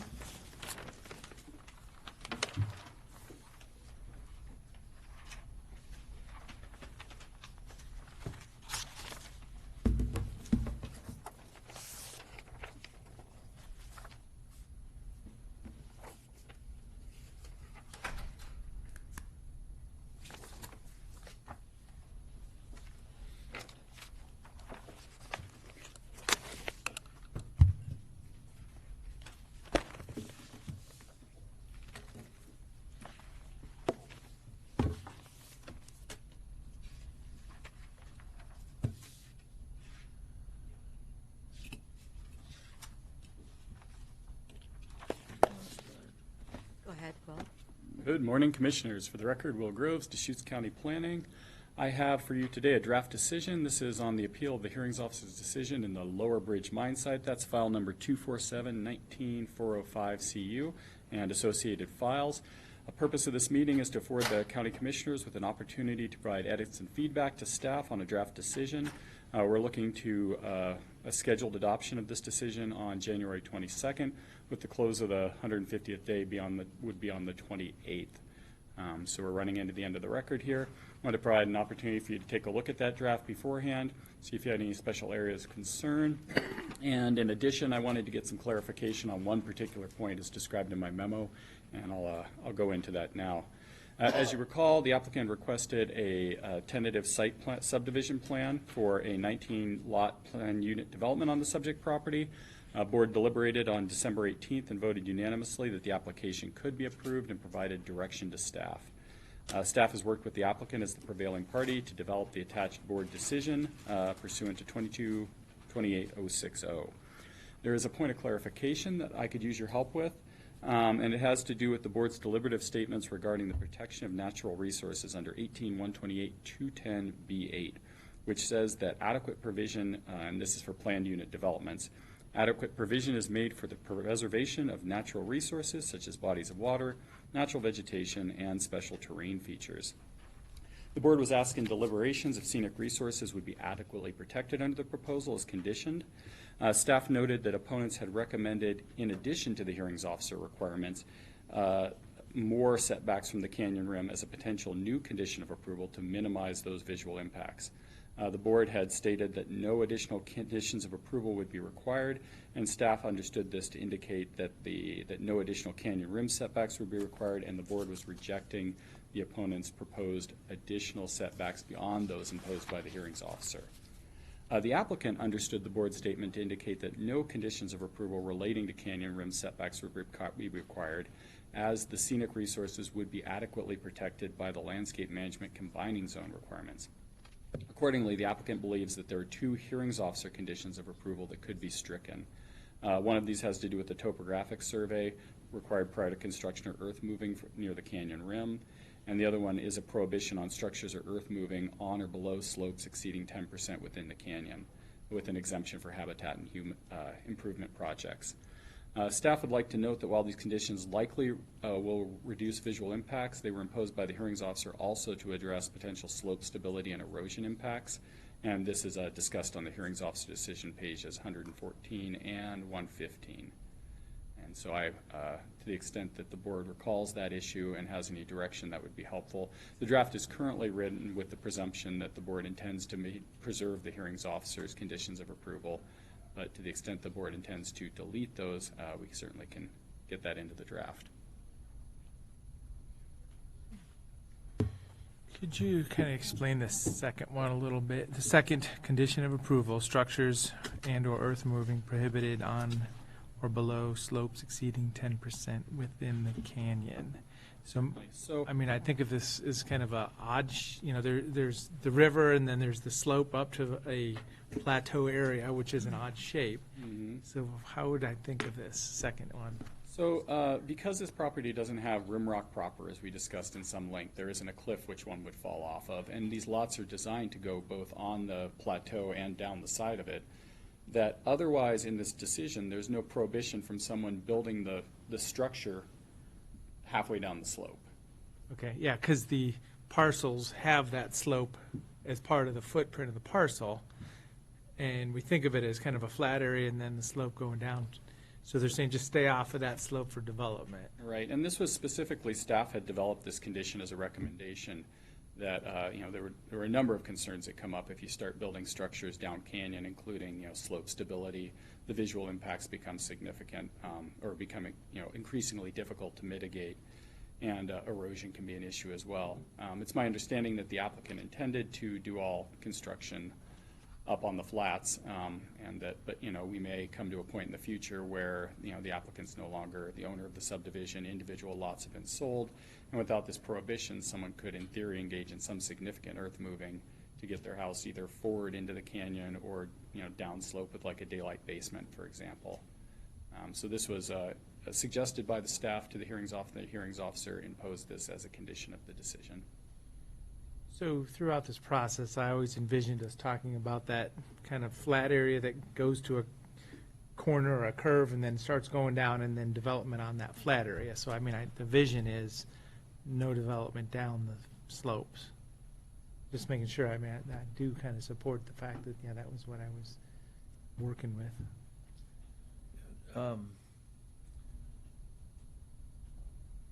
So I actually don't remember us discussing either of these previously, so that's, when you say there's a Oh, yeah. conflict, I don't really, in terms of the wording, because I don't remember, That's I what didn't I'm know, hearing, yeah. I didn't know the conditions existed that way. I think that I have the same vision in terms of what was presented, that there wouldn't be any homes over the hill, because that would significantly change the impact of the development. For the developer, it'd be nicer. I mean, every house would be worth more money if you could see the water and the river.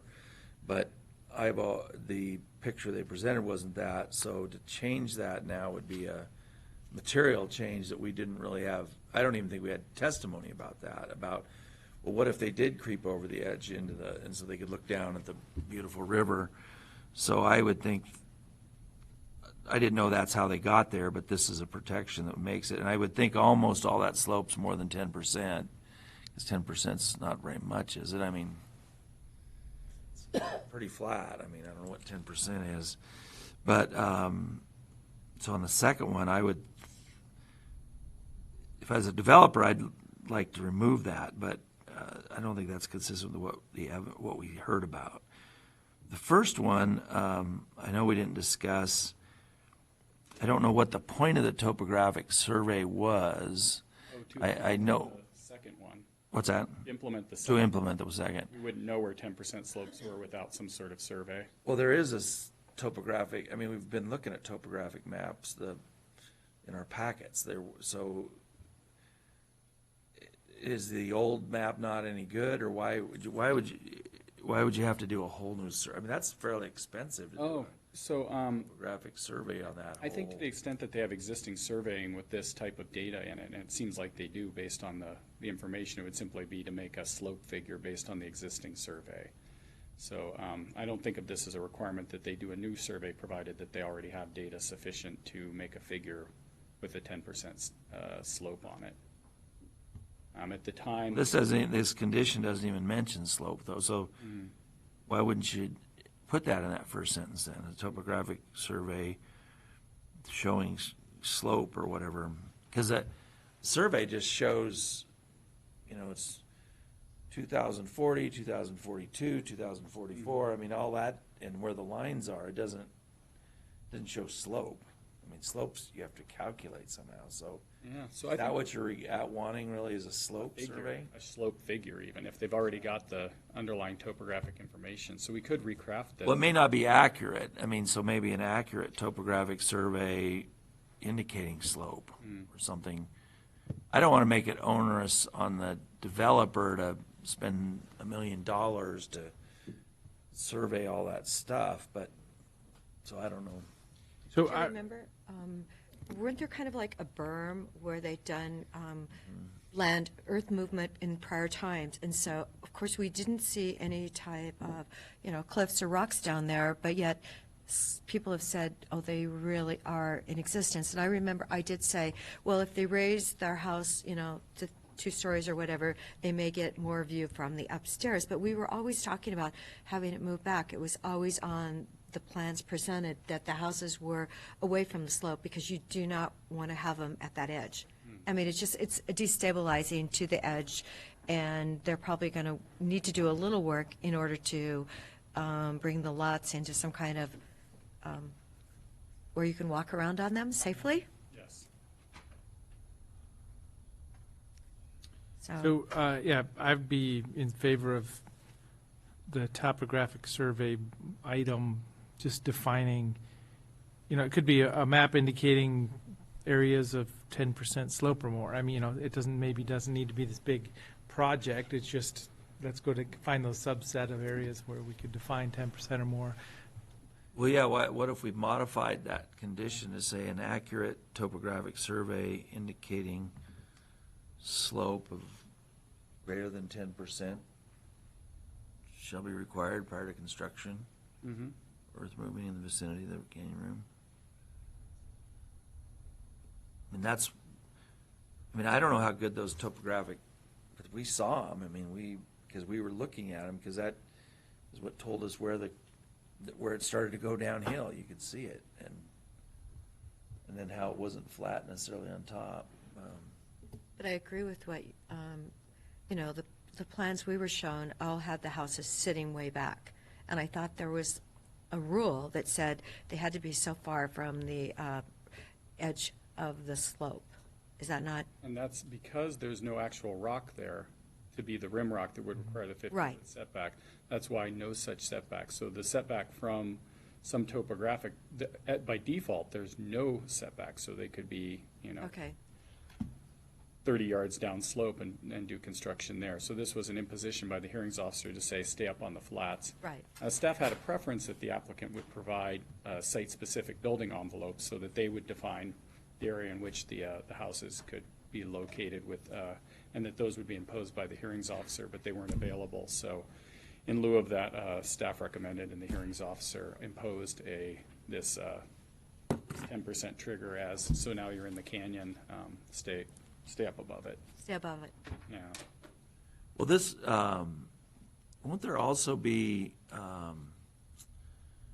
what's it called, the thing you get before you do your landscape management approval, from the county, where they go on the other side of the river, and they look up and they say what they can see, and that affects the design of the house, the materials used, the colors. I mean, I've done that before. So isn't that all going to affect on these also? Certainly. So each of these per house will be subject to landscape management review. Again, there'll be height limitations, colors, as you discussed. There'll have to be some screening on the property. So to the extent, and this is the case on the property where there's almost no screening vegetation, that some sort of planting plan would be required. So all that comes under the landscape management, yeah. That's correct. Well, and all structures are limited to 30 feet high in height, so. Well, from this discussion, do you have enough would you change that? Either one of those conditions, or? I can, I think that there's no harm in the additional clarity that's been suggested here, and I certainly can bring this back with a topographic survey of the canyon, maybe a topographic survey of the canyon rim area, indicating slopes of greater than 10% shall be required prior to construction or earth moving in the vicinity of the rim.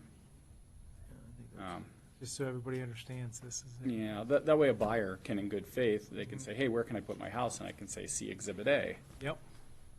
And it's a permanent record. Right. So when, if somebody else comes along, yes, they aren't building down the rim. Okay. And I think in the second one, there's the word that's after ODFW is and. I think it's supposed to be are, isn't it? Or not subject. Oh, are not, yes. Yes. That's from the hearings officer. Thank you for that. Usually Commissioner Dare finds these typographical errors, but I'm trying You to were more brilliant today. stay up on it. Yeah. Gosh. All right. So I had a couple, are we going to go through the decision itself a little bit?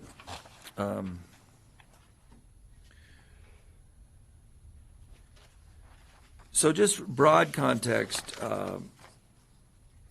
the original hearings officer and this most recent hearings officer only had a couple of what I think were fairly narrow basis for denial. One was whether there's enough dollars, and the other is whether we dealt with the neighboring property correctly. It seemed like in here there's quite a few findings about the neighboring property. Is that just kind of an abundance of caution to make sure that they covered every issue? Because it was an issue of, had they applied for something or other, or did they pay the fee? But it strings out over several of the findings, doesn't it? Am I reading that right? That's correct. Because the hearings officer found that the applicant did not meet the surface mining impact area standards of Title 18, Section 50, Chapter 56, the applicant, or the board's decision is going to need to explain why the board said, no instead, and this is met. And, as you know, because the applicant was the prevailing party, they were given an initial opportunity to draft this. There are very few staff edits to that, so we anticipate that this matter will be going on to LUBA, and I think that to the extent that you see materials in here, this is an effort by the applicant, both to reflect your statements and to ensure that they have a solid decision to proceed to LUBA. Okay, yeah, it looked like it had been pretty well vetted by, okay. And then my,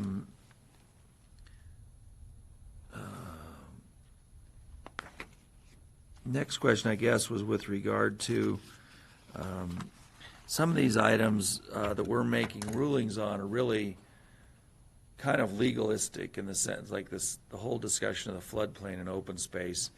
That to me is we're using an interpretation of what have been made to understand the county has used previously, and the connections there, but that's something that really would be an appealable issue.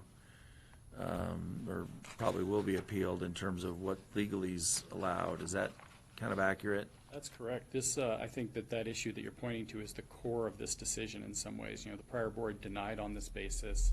Current board is affirmed on this basis. It's a matter of local code and not state statute to staff's understanding. So this is a matter which you've been asked to provide an interpretation. As the hearings officer notes, the prior decisions made by staff and hearings officer on similar matters, so decisions across decades previously, worked under an implicit assumption that this type of application could be allowed, and that was reversed by the hearings officer in 2015. So, and the hearings officer in that decision expressly noted in 2015 that this is a matter to which the board likely would receive deference and, you know, had an interpretive role. So. Here you are exercising that role, and it will be certainly a matter before LUBA. You know, the extent of, you know, one of the things that you've run into with some regularity is LUBA will have a question about if your interpretation is, you know, within the realms of plausibility and the deference that they're expected to grant you on matters of local code. That's going to be, I think, a core issue on appeal.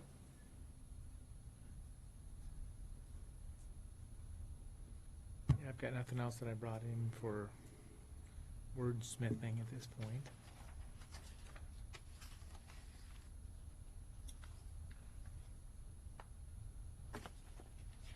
So do you need any further updates from us then? No, I've got the applicant actually found a typo on page 9. It's a reference to what should be 1896. It's at the last thing on page 9, and it says 1996. So I'll be fixing that as well.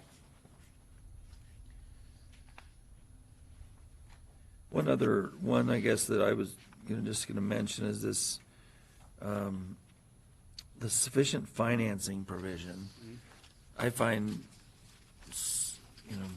kind of challenging because it's, I guess we're just on a substantial proof, substantial evidence test. So there's substantial evidence that this is what it's going to cost. This is how much money is available, that the right parties are involved. It's just really a kind of a hard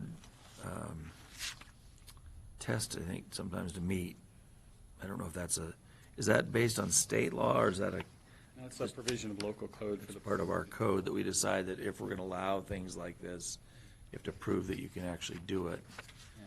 And the reality is sometimes one entity gets these approved and somebody else brings in the capital to do it. But I think what was in deliberations appeared persuasive to the board, and I think it's important to note, is that this is a one-phase infrastructure-only development, and that these planned unit developments could be something, in theory, that looks like Northwest Crossing, where there would be a deal over years to provide a variety of amenities, phases of development, and there could be some real concern that the thing ends up half-built, or that I've heard in planning that they eat the dessert and don't eat their vegetables, right? This is a case where the entire meal is served at once. And this is just a density bonus. Mm-hmm. Is the only real thing that's going on when you look at it like that. Right. Well, just looking at the terrain and the whole thing, it's going to be more cost-effective probably to do it all at once if they can. So.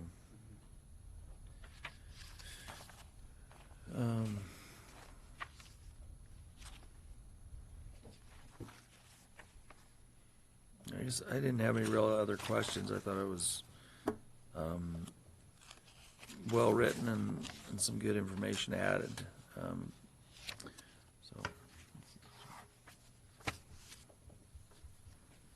Thank you, Commissioners. So I'll make the edits as described and return to you next Wednesday with a final version for your affirmation and signature.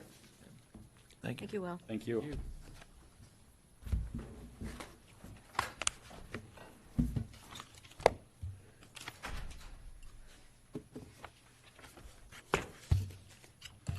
So, now we're continued until 1. I have these that we're supposed to sign, Yeah. right? Okay. Should we do do we have 2 executive sessions? We do. Or do them after lunch?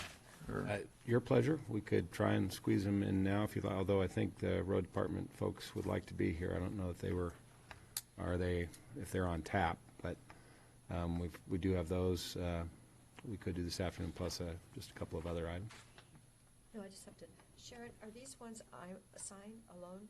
One of them is just chair signature and the other is. all of this? There's one that needs Okay.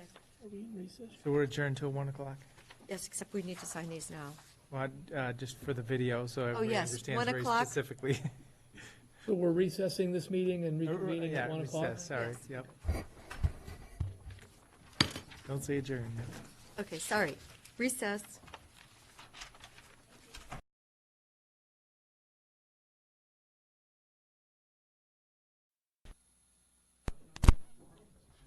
There might have only been 2 of you here. Why did we continue it? Yeah, it was the day you were absent, and the rest of the commission decided to continue. Oh, okay.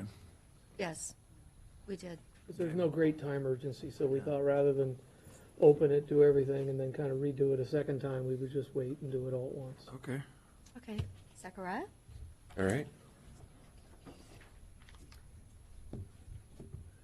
Good afternoon, Chair Adair, members of the Board of County Commissioners. For the record, Zechariah Heck, Associate Planner with the Planning Division. This afternoon's agenda item, it pertains to non-prime resource lands, file number 247-19-265-PA. This is a continued public hearing, the first being on November 18th of 2019. I have a quick presentation, staff report that I'll provide, and I know there are several members of the public that are interested in providing public testimony today. Okay, thank you.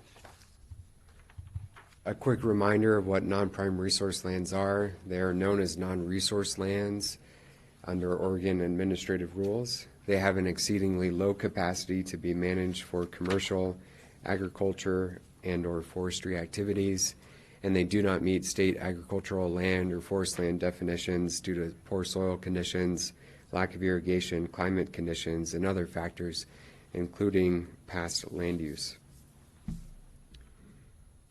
In March of 2019, the board directed staff to initiate amendments to establish a non-prime resource lands within our comprehensive plan. And the original amendments had 2 proposals. Proposal 1 focused on recognizing 6 specific areas that are residentially developed and have inaccurate zoning designations. Proposal 2 formally acknowledges the state's non-resource lands program within our comprehensive plan and then supplements the state criteria with the county's own local criteria that speaks to the lay of the land and Deschutes County's local values. The Planning Commission held 3 open houses, 2 public hearings, and 2 deliberations on the proposals.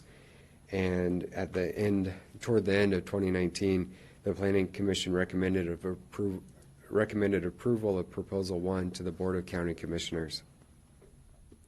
Following the public hearings in front of the Planning Commission, in October of last year, the board directed staff to formally separate the non-prime resource lands amendments into 2 distinct proposals.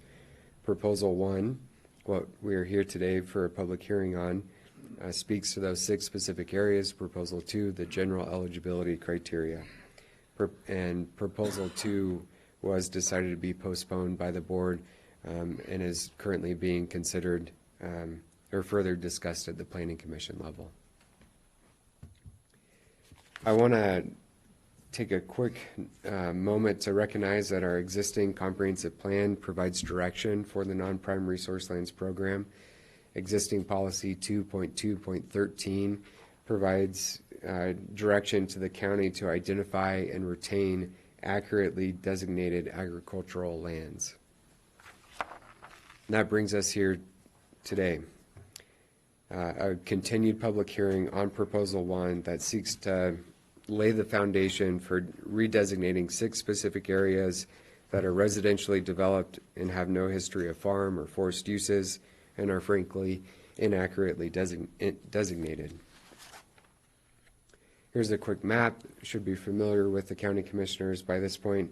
We have the 6 areas throughout the county, starting at the top: Squaw Creek Canyon Recreational Estates, First Edition, Skyline Subdivision, and First Edition to the west of Bend, Meadowcrest, Hainer Park, and Section 36 in Township 22, Range 10, all in South County.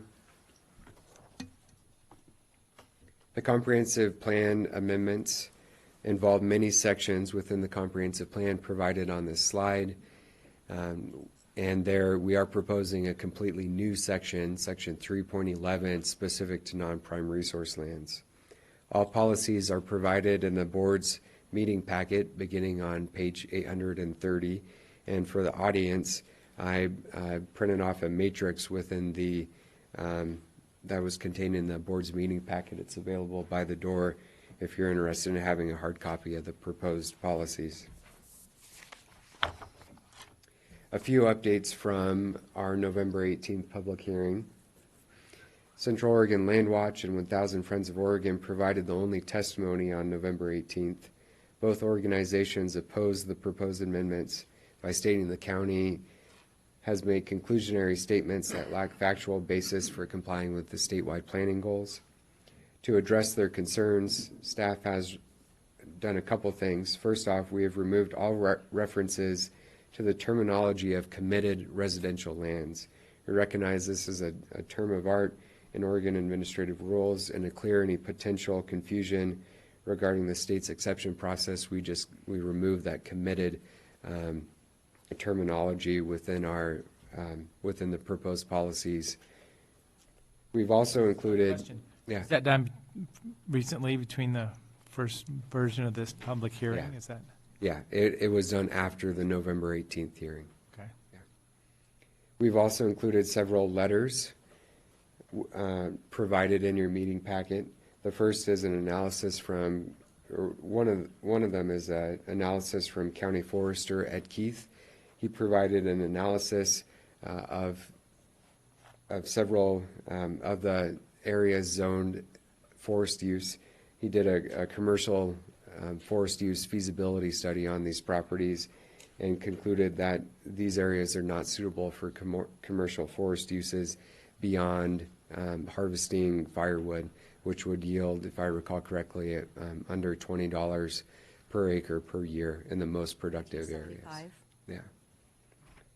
We also included 2 letters from fire districts. These fire districts stated no concerns regarding the proposed amendments regarding development within the wildland-urban interface.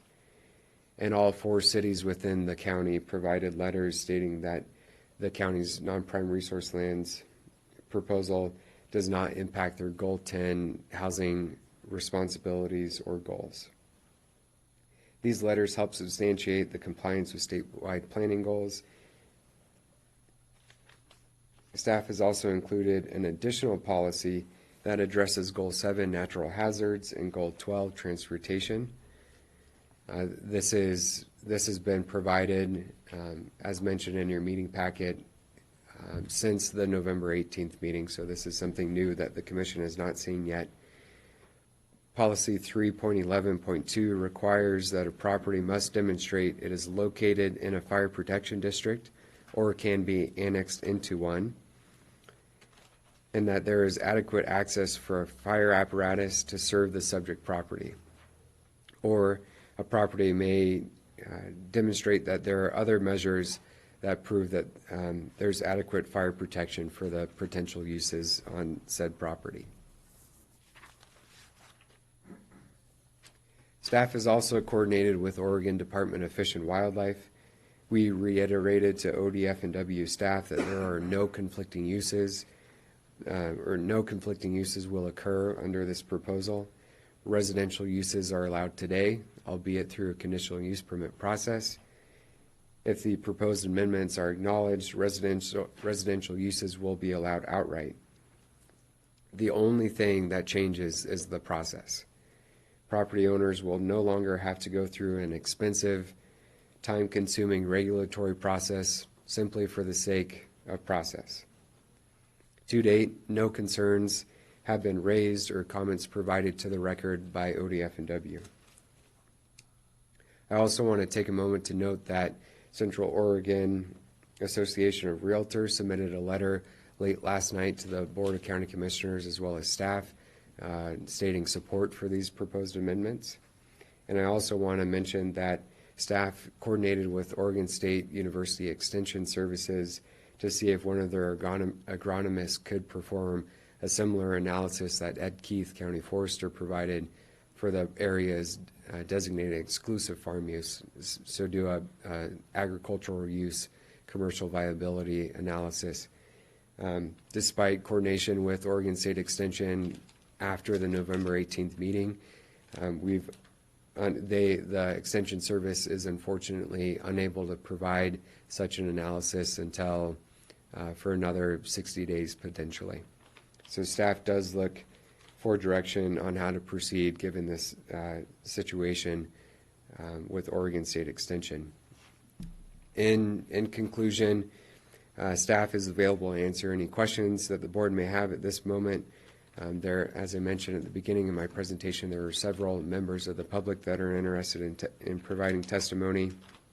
And then just a quick overview or refresher, at the conclusion of today's public hearing, the board can either continue the hearing to a date certain, close the hearing and leave the written record open to a date certain, or close the hearing and commence deliberations, or schedule to a later date. That, I'll pause for any questions.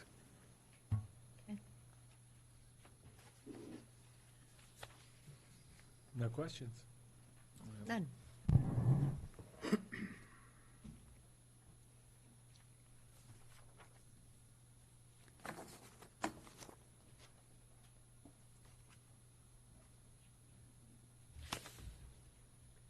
So do we want to hear from the citizen input at this time?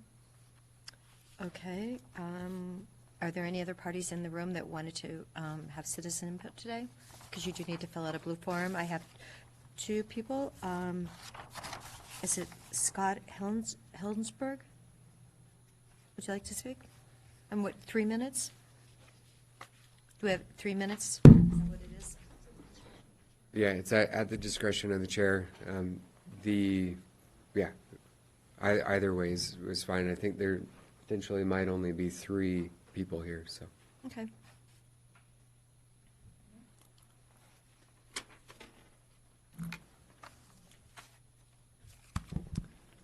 Thank you, Chair, and to the Board of Commissioners. My name is Scott Hilgenberg.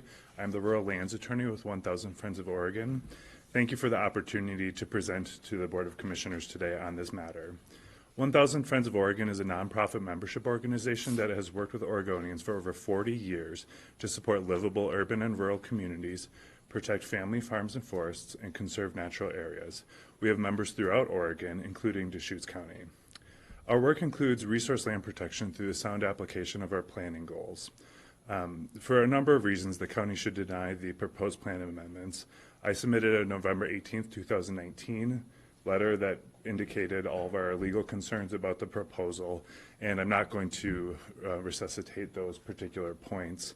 I'm glad to hear that the county has been reaching out to OSU and a professional forester to evaluate the capacity of each parcel to see whether or not there are commercially viable uses available on the property.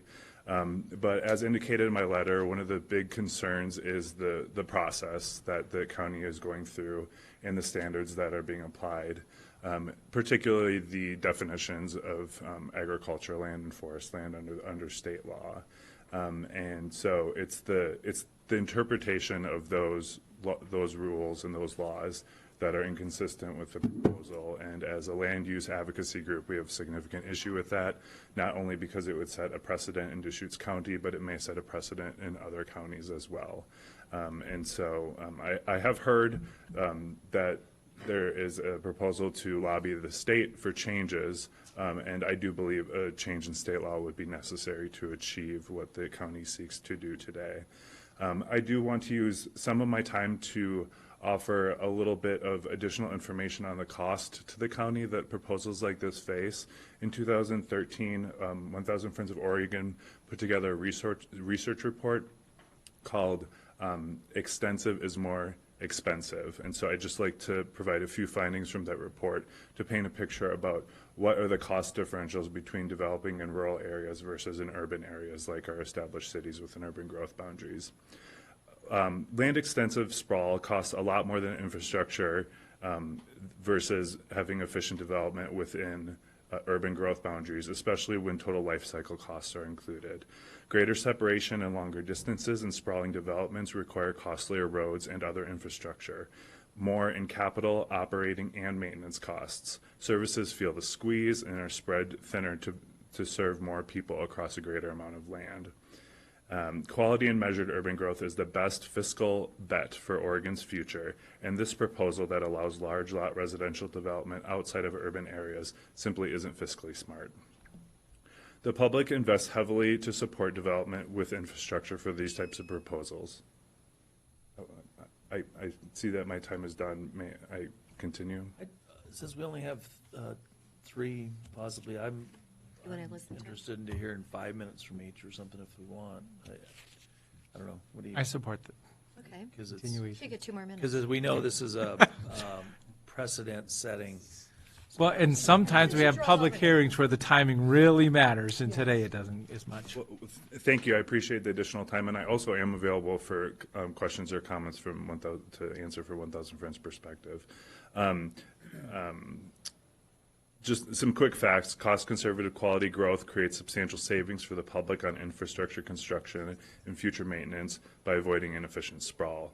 Roads cost 12% less for quality growth than for sprawl. Water and sewer systems cost 14% less when it's done in urban areas versus rural areas. In Oregon, state statute strictly limits the type of... Yeah. So we're not allowed to put water and sewer systems outside of a city, or services. So how could you come to the conclusion that it would cost less? I mean, putting a septic system and a well in is very different than a mile of pipe and a infrastructure system for a community system. So I'm sure you've studied this. Is there kind of a rule of thumb there that I'm missing? Well, there's no prohibition on seeking a goal exception under the existing law, and so there could be a possibility that development would come to the rise of seeking a goal exception for extension of services. Particularly in Deschutes County, when you look at the South County and the water table levels, there's a significant risk that there are areas in this county, including areas within the proposal, that the water table is so high and the amount of land that's able to absorb septic systems is simply not available. There's a lawsuit over that several years ago trying to seek an exception. And so in those circumstances, if a public health emergency is created by development, a goal exception would be the only route, and that would be very expensive for the county. So a goal exception to put those services in, and that's the reference point for those dollars. That's right. And the organization works enthusiastically against goal exceptions also. Our proposal is, for this circumstance, is to make sure that the county is fully aware of the fiscal implications of allowing development. I'm just acknowledging, we're talking those urban type services in the rural area, not just services. Well, including road infrastructure and fire district. I did not have the ability to review the testimony from the fire districts, but all of those provision of services cost more than doing it in urban areas. So, I want to follow up what Commissioner DeBone's asked about. So that's true generally. I mean, and I know your group is all for the urbanization model of growth in Oregon, as you have been for 40 years or almost 50 years now, and that's the Oregon land use system.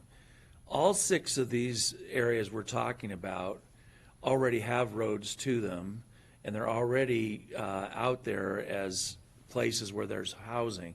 All but one have more than 50% housing on the lots anyway. So we're not talking about just creating new subdivisions. We're talking about recognizing the fact that these areas already have housing and they're not practically used for farming or forest. So I get your general philosophy, but how would you address these specific ones when we already know the direction they've chosen for 50 years? I mean, actually, they're there because they've been there more than 50 years.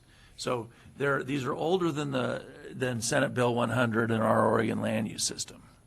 So, for example, in Section 36, if you double or triple the amount of residential uses that are allowed in that section, that is going to increase the amount of vehicles on the road, and so that's going to increase the maintenance costs for those types of transportation facilities. So by allowing more people to live in the area, it's going to create a larger impact on transportation services. So you did focus in on the weakest case, which is Section 36, because it has the least number of houses now. But other ones have as much as, I think, the Skyline is like over 60 or 70%. So there'll be minimal impact on any services. And so really the trade-off is the lot costs might be cheaper than in the city of Bend. So housing becomes more affordable. How do you respond to that? So on the affordable housing piece, my understanding is that the development of these parcels and the bare lot, that they're going for around 200,000, 150,000. And then all of these six? I haven't been able to study every single parcel, but just looking at Zillow in the area, that seems to be kind of the bare lot development cost. And the system development charges that would presumably be applied to a developer seeking to create additional housing will be borne by the developer and passed on to into the cost of housing. And so in terms of providing affordable housing for, say, a household that makes 60% of the mean income in the area, those houses really aren't within going to be within their financial capabilities. Well, so I don't know what the lot values are between the 6 different developments. I would bet there's quite a range because there are different kinds of quality currently in those places of homes. So that's one thing. The second is these would all be county SDCs, which are actually less than the city ones. The city ones are 30,000 now or whatever. I think the county is less than 20. I'm not exactly sure on that residence, but I think it's less than the city if I'm, what's that? Just just the road department. So that's a huge difference, like 30 versus 5. Right. And another aspect of it is that this is going to be car-oriented development, so you have the additional cost of gas and transportation costs that you necessarily wouldn't have if you were located in an urban core, say, within the city of Bend. And I understand that there's different types of communities throughout throughout Deschutes County, but on the SDC piece, I do want to note that state law only allows SDC uses for capital improvements, not for operation, maintenance, or maintenance costs. So those are things that the county will have to absorb later down the road if this development actually goes online. But the point of raising these things is that I did want to raise that there is a cost down the road for allowing additional development outside of urban areas. And although I haven't been able to review the fire district's report in terms of the introduction of more residential areas in the zones that are located in high hazard fire areas, we have significant concerns about that and the long-term implications. You put more people out in a hazard zone, it increases the risks of a spark, particularly when the residences are used for vacation rentals and there are people that aren't in the area and they're not familiar with the fire issue. And I was in the interim wildfire committee pretty much all morning yesterday in front of at the state capitol, and they're, as an organization, we're going to want to work with the counties in terms of what we're going to do looking forward for wildfire risk and the type of programs and plans that we can incorporate locally to ensure that we reduce and we don't grow the wildfire risk. But all this said, I really appreciate your time. I wanted to raise the financial impact issue, but most notably are the legal issues that were raised in our letter, and I really don't see a way around those standards. So there are existing pathways for site-specific conditional use permits. The distinction between the conditional use permit process and outright allowed use is a conditional use permit allows for the attachment of conditions to ensure that impacts don't affect surrounding properties, and that's the type of process that we'd like to see in place. Thank you. Thank you. Thank you. So I have a follow-up. How many members of Thousand Friends of Oregon live in Deschutes County? You mentioned there were some. I don't have that statistic in front of me, and typically we don't disclose our membership data, but I presume that there's, we have at least. There's two at least. That's a shock, says Carol. Yeah. So you, I mean, you quote, 'cause I think this is the first time that you've been in front of us in the last couple of years, your organization has, and we assumed that you would be against this, and you've testified against it, but we're wondering, I'm wondering the amount of local support of your goal. Your organization has a specific view of how land in Oregon should be developed, and you're great advocates for it, but it isn't shared by all Oregonians. I'm just kind of curious how many members are in your organization. That's not data that we disclose, but if there's interest in getting additional testimony from members of the community, I can contact those individuals and ask them to put letters into the record. I know Jack Godard was concerned about this, and Carol in the room as well. And I'm sure there are other individuals in Deschutes County that are in our membership that have concerns as well. Thank you. Thank you. Thank you.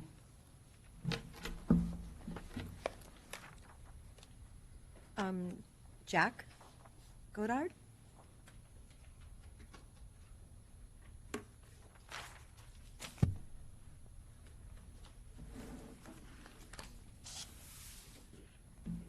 Thank you, and good afternoon. My name is Jack Goddard. I initially thought I would start by letting you know that I've lived, worked, recreated, and learned in Deschutes County over the past 60 years. But that's the past, and we are addressing here today. What we are addressing today is the future. I've been participating in the meetings and dialogue associated with the county's efforts to create an NPR land use and zoning district for a good part of a year. I've questioned the intent and process, and I have also suggested a better way. I am here today as a resident of Deschutes County to continue expressing my concern that what is being proposed is not in the best interest of Deschutes County, and it's contrary to our community's vision, a legacy for generations to come. The rationale for your pending action today is that a planning and a zoning designation was created in error and places an undue hardship, both financially and procedurally. As mentioned by others on numerous occasions, if this truly was your concern, both of these conditions could have quickly and easily been solved years ago. So today I'm here to say the path that you have chosen, the action you already determined, is not the legacy we wish to provide for our future generations. I ask that you not table, not continue, not postpone, not bifurcate, but stop. A hard stop and a full stop. Thank you. So, what was you said there's a simple way to do this. What's your simple way? Well, I think you have the right or the ability there's an old fee waiver policy in 2006. I mean, you can waive fees, you can make a decision to waive fees. That could reduce it down quickly. I'm sure you could provide resources to the planning staff to do these quickly underneath the current procedure. And these have been thoughts that have been talked about before at various planning commission meetings. So you mentioned we don't want to leave this legacy for future generations. Can you expand on that? I don't understand what you were referring to. Well, I've spent, as I said, about the last year at various planning commission meetings kind of railing on this. I think we're going down a path. Well, let me see. I don't think it's been communicated clearly to the residents, particularly the residents of West County, what the purpose of this action is. I don't think it's good land use planning. I don't think it's really planning. I think it's throwing a tool out there that allows a resident to try to use. I think your action that you're considering today is tied together with NPR 20. The purpose of this action is to try to get law passed or goals at LUBA. So that's why we're going forward with this. And then you can take that decision and bring it back and see how you can manipulate NPR 20. I think there's just a lot of things going on, and I just don't think it's good planning. I think you're dealing with a comprehensive plan that's got old data in it, and I think that's where we need to get our act together. I think we need to go back and update that comprehensive plan and make it state-of-the-art. And then if we find these areas that we need to, look at different zoning to accommodate affordable housing, reduce all these things that we're talking about, we'll have that data in place. But I'm just saying, I think we're going the wrong direction, and I don't think the end result will be what we want to have happen. So you're talking about legacy. One of the legacies to me of Deschutes County is that for over 50 years, we've had a lot of land that's called forest use or exclusive farm use that is neither. It's not practically either. It's not productively either. It's not used either.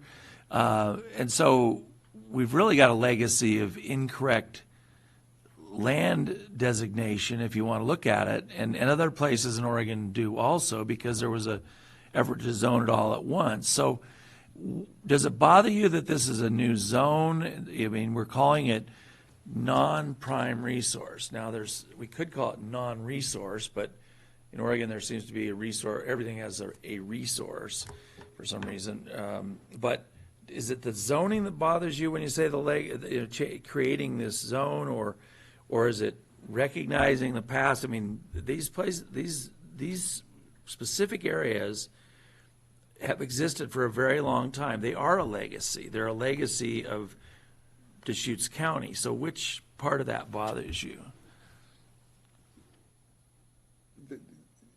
There's two things about it. I don't, for example, where we reside out in Panoramic, nobody would have thought 2 years ago that the guy owning 10 acres could now be a productive hemp farmer.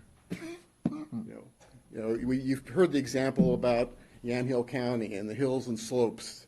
If you would have asked 10, 15 years ago, it was back in the mid-'70s, that's not farmland. We can't use that. Let's build houses on it. Well, that's the example that's been continued to reference. It's the same kind of thing. I mean, I think we're being a little, myopic on what agricultural land is or what it can be, and then we're throwing out, the planning part of it that bothers me is we're just throwing out this ability, and we don't really know. We don't know where wildlife is right now. We have 25-year-old Goal 5 plans, but that's one of the criteria. You can't be in that plan. So I think there's just a lot of moving parts here, and my suggestion previously was, let's get the best possible data. Let's make Deschutes County's comprehensive plan like the poster child of comprehensive plans, and then come in with this idea of saying we need to provide more housing in these areas, and these are great areas to do it. But I got a feeling we got the cart in front of the horse on this. So, thank you. Thank you. Appreciate it. Hey, Jack.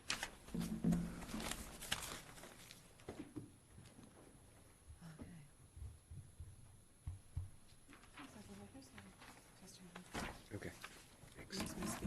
Okay. Hello. Hi. Thank you for the opportunity to speak. My name is Carol Macbeth, and I'm a staff attorney for Central Oregon Land Watch.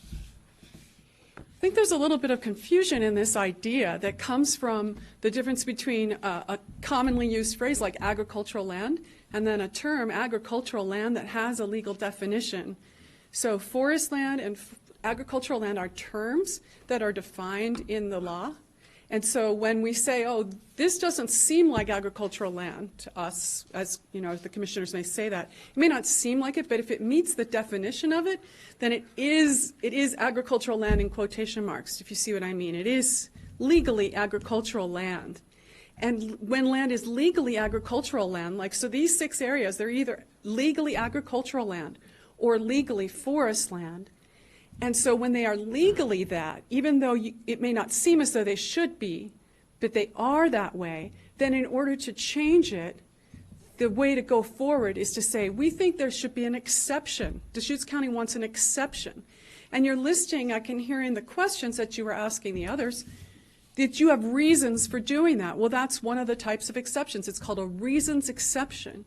And you would go to LCDC as a county and say, we think there are reasons why these 6 areas should have an exception. They shouldn't be regulated as agricultural land. They shouldn't be regulated as forest land. They should be an exception to those. And that's there. You could either go forward and say we have reasons for doing that, or you could say they've already been committed. They're already irrevocably committed. They're already built, which is another thing we've heard the commissioner say. That's another type of exception.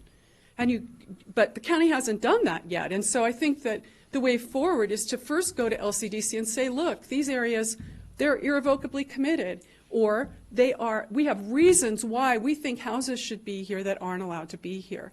And that's the way that we think you should go forward, is through the process that has been set up for any time that any group, an individual perhaps who's a landowner out there, or the county itself, you go to LCDC and you say, you know, these lands, these don't seem right to us. These don't seem like they should be. They don't seem like farmland to us.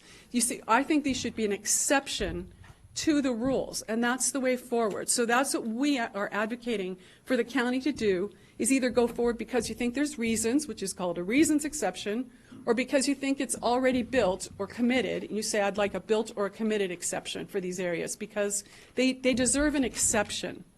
And then you just go through the process of justifying that to LCDC. That has happened, and that's what rural residential exception areas like Cloverdale, Plainview, those qualified, and that's what we did. So as a county, so there's no reason the county can't do that for these 6 areas and ask for the same exact thing.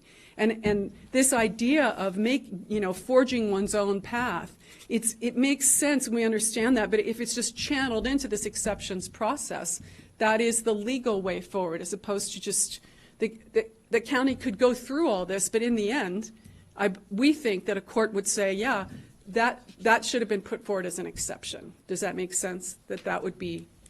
That's the process. And when that happens, each one of these things, say the Skyliner area, that is an exception, and it has its own surrounding lands and everything. It gets its own exception. Each one of them gets it separately.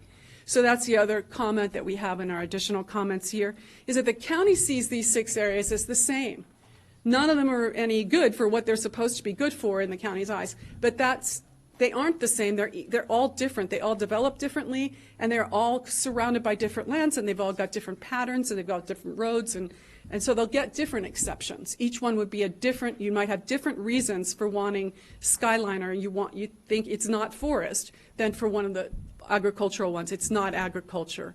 So they're each different. They each have to be a separate decision, not a group decision, because even though they are similar in the county's eyes, legally they are either farm or forest, and an exception to either farm or forest individually for each one is the way forward for those.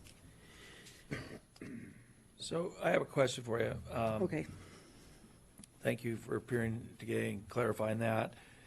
Does your organization just completely disfavor the idea of a non-prime resource land or non-resource land that's what we're recognizing, that these are exceptions. You're saying we have to go through this lengthy process to prove it, but does your organization just oppose that concept of non-resource lands, non-prime resource? I'd like to push back on lengthy. If the county thinks that would not want to last, so the county thinks that's lengthy. This particular process could turn out to be very lengthy. I mean, I don't see any difference in length. I think the exceptions process would be more streamlined because there have been many more cases on that topic, and it's just the way forward legally. So if we do an exceptions process, will you state that your organization? Then we would come forward and say, we haven't seen the reasons that one thinks there is one. But you'll be opposing that probably too, so it's kind of one or the other. We would be advocating for following the laws of it. That's I'd just like to correct that. It's not that we disagree with everything or that we're anti-growth or anything, but we do really believe in the laws. And I wanted to go back. Anti-growth? No, we love growth within the city boundaries or the urban communities like Sun River and Black Butte. We think that we just don't want to see sprawl because as Scott was saying, it doesn't pay for itself. It's like a raven going for a shiny object. One sees that there are tax revenues, but forgets that the county is going to be paying over the long term for sprawl. Sprawl never pays for itself. It never has. There are Canadian studies, United States studies, European studies. There's studies from all over that bear that out. So we're not in favor of sprawl. But I'd like to also say that I do come from a scientific background. And the thing is that lands that don't look like farmland actually are farmland. And that's how the lands are determined. That's what agricultural land as a legal term is determined, is based on what can someone do with it if they choose to. I don't know if you've heard about this, but the price of alfalfa hay, the market in alfalfa hay, has tripled in the last 20 years. It went from 200 million to 600 million or something. I hope it's not billion, but it's 3 times what it was. And Oregon's alfalfa source is becoming in demand in Saudi Arabia, China, and Japan. In Japan, they have no land. They have water because it rains all the time, but they have no land for hay. And in China, they have land but no water, and in Saudi Arabia they have no land or water, and all of these import markets are pulling alfalfa from the western states. Oregon has, and that's what we happen to have here. We have dry summers.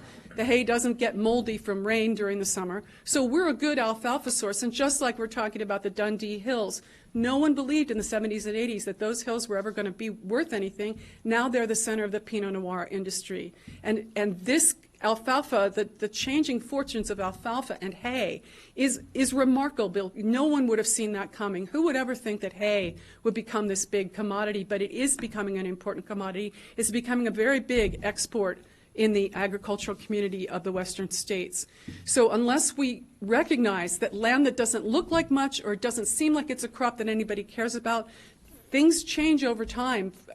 Farmers are always adjusting their crops depending on what the market will So essentially what you're generate. saying is we should save this in case something comes along and we can grow a profitable crop there.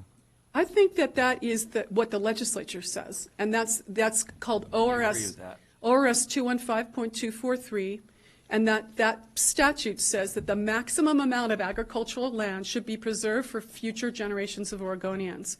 Because if someone's little kid is writing a book report or social studies report in Mississippi or something, what are the natural resources of Oregon? One of our natural resources is our farmland.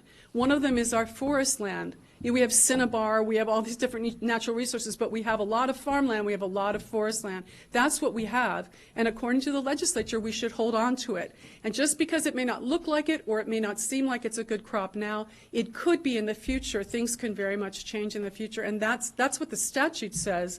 So then Land Watch and 1,000 Friends, we're advocating for laws like that law, which again, so we're advocating that the way forward is through those laws and in recognition of them. Do you have any questions? Well, as someone who's bought alfalfa, I would say the price has gone up, but the price has gone up recently because of all the hemp production in this county. And someone who, as a person who grew up on a farm, there is soil in this county that could be designated that I can't imagine what you're going to grow on it unless you have a lot of water. And now we have the water issue where, they don't want agriculture and water is supposed to be really, really utilizing it 110%. So, you're saying a lot of things, but I still see these projects as something that have been historically there for decades too, just like Friends. It's been there for decades, and it wasn't something that has been cleaned up. And so I feel like, we're just trying to recognize that there are these only 6 communities in our county that do fit in this characterization. Yeah, I think there's, just as I said, there is a way forward for those 6 communities. I just think the way forward is called a reasons exception, or it's already been built exception. There's exceptions, and that would be the way to go to the courts or go to LCDC, and then if it's challenged, go to the courts and defend it and say, this is what we think about these 6 areas. We think they were misdesignated and they should be fixed.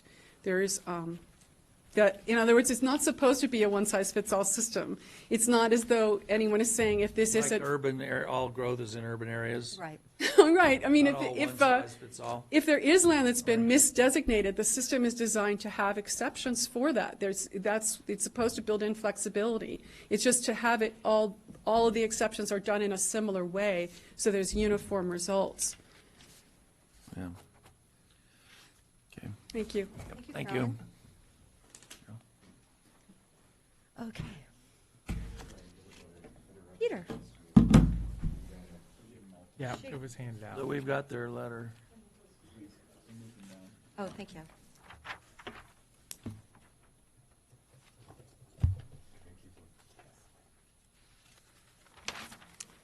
Yeah. Madam Chair. Yes.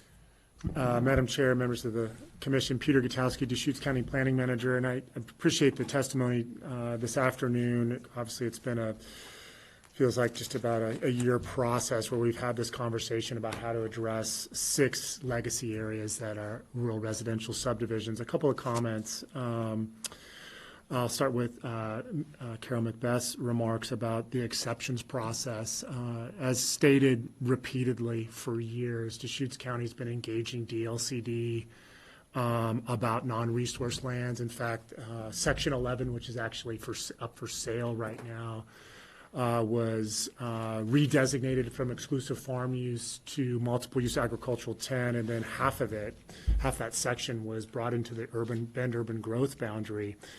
DSL applied for a non-resource plan amendment zone change, and when they did, the Department of Land Conservation and Development expressed some reservations, but they ultimately supported or were neutral on that plan amendment zone change, in part because they were advocating that Deschutes County undertake a non-resource lands program. We didn't have one. We're one of several counties that has experienced non-resource land amendments, and to date, as of today, in fact, the Deschutes County has approved 7 plan amendment zone changes that have been acknowledged by the state. Additionally, So to put that in perspective then, so that's the guidance from the state Department of Land Conservation and Development is, since you're having these applications, that is a lengthy process, a long journey for that zone change, why don't you put a little bit of comprehensive plan infrastructure in place so there's clarity about how you can go from point A to point B. That's exactly correct, Commissioner DeBone. We have a comprehensive plan policy that acknowledges that one can apply for non-resource lands. And as part of this process, where we are now is we're trying to remedy 6 legacy essentially rural subdivisions that, as Commissioner Henderson noted, have been pre-platted and pre-exist the statewide land use system codified by Senate Bill 100. So over the years, we have explored the options that are available under state law. DLCD is on record that these 6 lands don't qualify as exceptions. I need to put that on the record. They don't qualify as exceptions because the county, as they developed, the county applied existing code, whether it's through the exclusive farm use code or the forest use code that created non-farm dwellings or template dwellings. You can't use that basis, that decision-making process, as an exception, as a reasons exceptions, or as an irrevocably committed exception. So we just heard, we've already been told we can't do. DLCD is on record during this hearings process and in a letter a few years ago that basically states that the exception process does not is not applicable to these 6 areas. Furthermore, you may recall the Big Look Bill, ORS 215-788, talks about mapping errors. We explored that a few years ago, and DLCD ruled that these aren't mapping errors, and we acknowledge that they're not. They were, at the time that they were designated farm and forest use zoning, they were largely undeveloped, and that it was imperfect data. And that in the mid to late 70s, it was determined that for whatever reason, they warranted a farm or forest zoning designation as opposed to rural residential exception or multiple use agricultural 10. They didn't have the utilities, they didn't have the developments, the single family dwelling structures. So that's where we are today. Is we have, just to be clear, we have 6 residential subdivisions that are platted multiply. They have multiple ownerships. They have utilities. They're most outside of Section 36 are under 2.5 acres. And we think the record that Zechariah has so diligently pursued really shows that for those that are zone forest lands, that they're not capable. Ed Keith, our county forester, has shown, they're not capable of generating commercial forestry products. They can generate some firewood, but that's not a commercially viable enterprise. The other piece that I think is noteworthy, and I want to recognize Scott Hilgenberg's efforts for joining us today, coming over the pass, is he mentioned the conditional use process, how valuable the conditional use process can be for non-farm dwellings and template dwellings. And in fact, just to be clear, our conditional use code under DCC 18-128-015, pains me that I have to remember these numbers, there's a provision that it basically exempts or accepts the general compatibility criteria that pertain to transportation access or compatibility with natural resource. It exempts that or accepts that for single-family dwellings. It explicitly carves that out and says if it's for single-family dwellings, you don't have to meet the general standards for conditional use criteria. Now, you still have to meet the requisite criteria to demonstrate that for those lands that are zoned exclusive farm use, you have to demonstrate you're not meeting agricultural lands definitions, you can't be absorbed as part of a larger tract, can't be used for grazing, things of that sort. But I just wanted to get that on the record, that there's this sense that somehow there's this added protection under the status quo for these 6 areas. And it's not true. These properties that are vacant, that come forward piecemeal for non-farm dwellings or template dwellings, they basically demonstrate they're not forest land. They basically demonstrate they're not farmland. But there's no other provision that the code leverages to somehow determine if they're compatible with wildlife or for natural hazards. We still coordinate with rural fire protection districts. We still have an acknowledged Goal 5 program. They still have to meet siting standards and fencing standards. But as Zech has noted, these lands are not introducing a new conflicting use. Dwellings are allowed today conditionally. What we're proposing is to allow them as an outright permitted use. So I will acknowledge that we think this is a matter of first impression. There is some vulnerability in that we acknowledge that these 6 areas are recognized as having Class 6 soils for those that are zoned exclusive farm use, and for those that are forest, those 2 properties, Hainer Park and Section 36, or Hainer Park, Section 36, part of Squaw Creek Canyon Estates, and Meadowcrest Acres, there's 4 of them, that they have low productivity for yielding forest timber, but they meet the baseline threshold. Our argument, though, pivots on that and says it's really asking the board to consider, and certainly I think to the extent that this is challenged before the Land Use Board of Appeals, is one must also look at the external factors, look at the other factors that impact these lands. And as we believe that's in the record, they're legacy lands, they're owned by multiple parties, with the exception of Section 36, they're under 2.5 acres.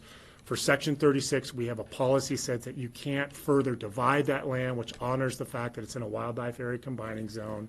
These are lands that have never been irrigated, that have never been used for timber production.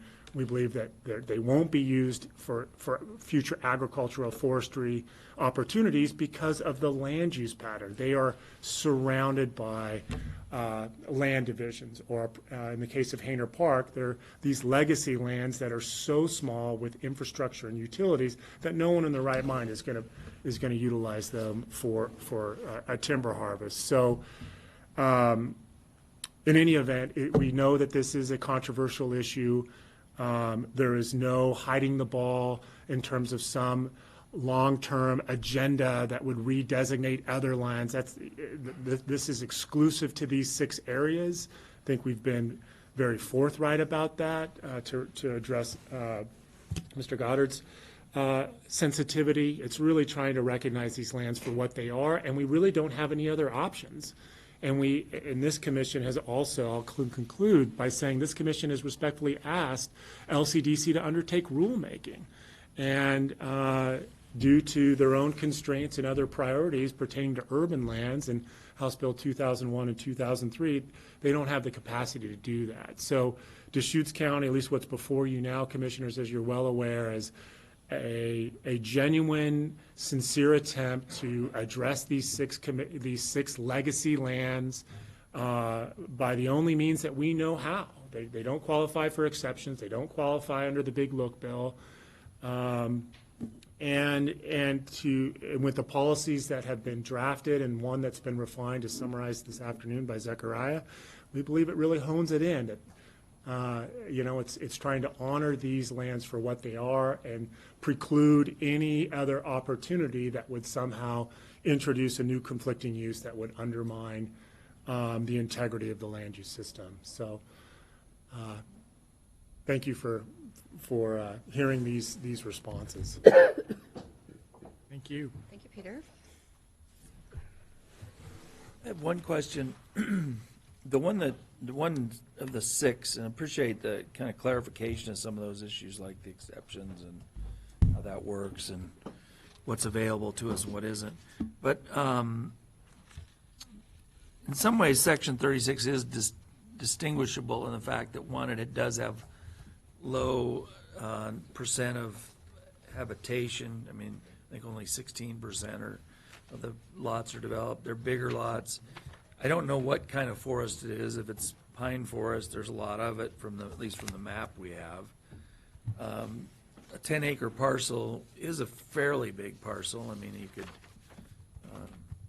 if you owned one, you'd spend some time walking around. Would you ever consider it as severable from the other 5 because of distinguishing factors? So I noticed even in the comments that was picked out as well. Down there, if there's more housing, there'll be more road requirements, et cetera. It's a great question, Commissioner Henderson. I mean, Section 36 is unique. It, unlike the others, it was created through conveyances before we had a partition or subdivision code. The lands are larger, as you described. We don't see a lot of interest out there. It is pretty remote. It's located east of the city of La Pine. Nonetheless, I think the testimony that our county forester Ed Keith acknowledges, it's still not viable forest land. Now, it is in a deer migration area, as is Meadowcrest Acres, which is also in southern Deschutes County, but Meadowcrest Acres is a subdivision that's at least 50% built out and surrounded by residential subdivisions. It's not in a high groundwater area. Staff is very well aware of the vulnerability of southern Deschutes County in terms of high groundwater. We have evidence in the record from Todd Cleveland, and our environmental soil supervisor, who acknowledges that on-site septic or on-site wastewater is not a limiting factor. But anyway, going back to Section 36, those are large tracts. I think we can make an argument with the evidence in the record that it's the land still being managed appropriately for deer that are using it for a high migration area or for migration corridor. We have a policy, and actually the code precludes, the wildlife area combining zone essentially precludes any further density. So anyway, there are some differences, as I noted in my first remarks, Commissioner Anderson, but I think it's still a legacy issue out there in terms of the importance of working with property owners. It's residential. We did a site visit with the Planning Commission. There's a range of housing type, kind of large upscale kind of ranchettes, with wooden, very attractive wooden fencing, to those that are, I think, much more limited in their financial means. And I think it's very important in these types of areas to recognize that the intended purpose is for residential. And in this area specifically, I think when you look at the cost of an entitlement, it is expensive, and it can be somewhat cost prohibitive for those that want a rural lifestyle and, understand the importance of just making sure that dwellings and, appropriate utilities to serve those dwellings continue to comply with code. There's been some challenges out there from a code enforcement standpoint over the years, and this is one of those areas where I think if we could find some success with a non-prime resource lands designation, this area would likely benefit the most, because there are some areas where people are somewhat financially limited and would like to do the right thing or invest in their property or do an accessory structure and be able to do that, not having to deal with an entitlement, but instead going right to building code. So it's an important area, and it's one that we've been addressing for years. Two things I'd like to add on to Peter's points about Section 36. When we had an open house down in South County, that was probably it was the most well-attended open house that we had. There was a lot of interest, a lot of support for the non-prime resource program, and interest in that, the new designation for this property. And then the last thing I'll mention, as Nick mentioned to me, is that if the board is interested, it's at your discretion if you do feel like it would be best to pull out Section 36 in a separate proposal. Staff can certainly work on that.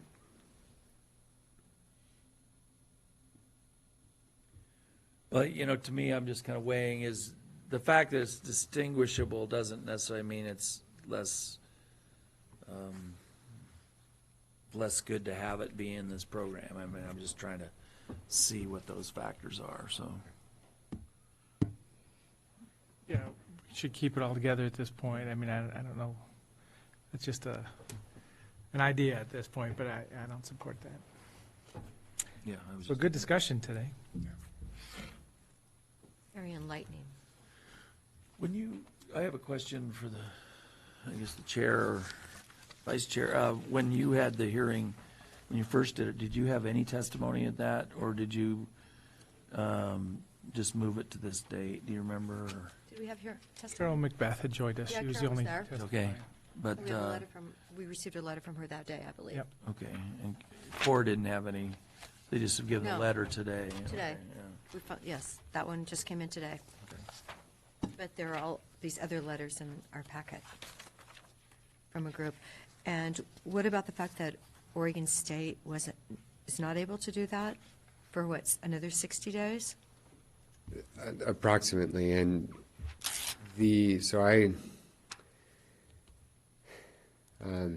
if the commission is interested in having staff further pursue an analysis by Oregon State Extension or perhaps a consultant, I would recommend that we at the very least keep the written record open for potentially another 2 months at the least to work with such a proposal. And with that said, I do not have a guarantee that yes, they will do this within 60 days. It was more, we're so busy we wouldn't be able to get to it within that time frame. So Is that the only school in the state that can do that type of analysis? there are soil scientists and perhaps other consultants that staff could work with. We actually met with a consultant that was recommended by Oregon State University Extension. He had a similar timeline, and of course, working with a consultant, we're looking at, not something that would be complementary that Oregon State Extension would do. It would be a service or a contract that the county would enter into.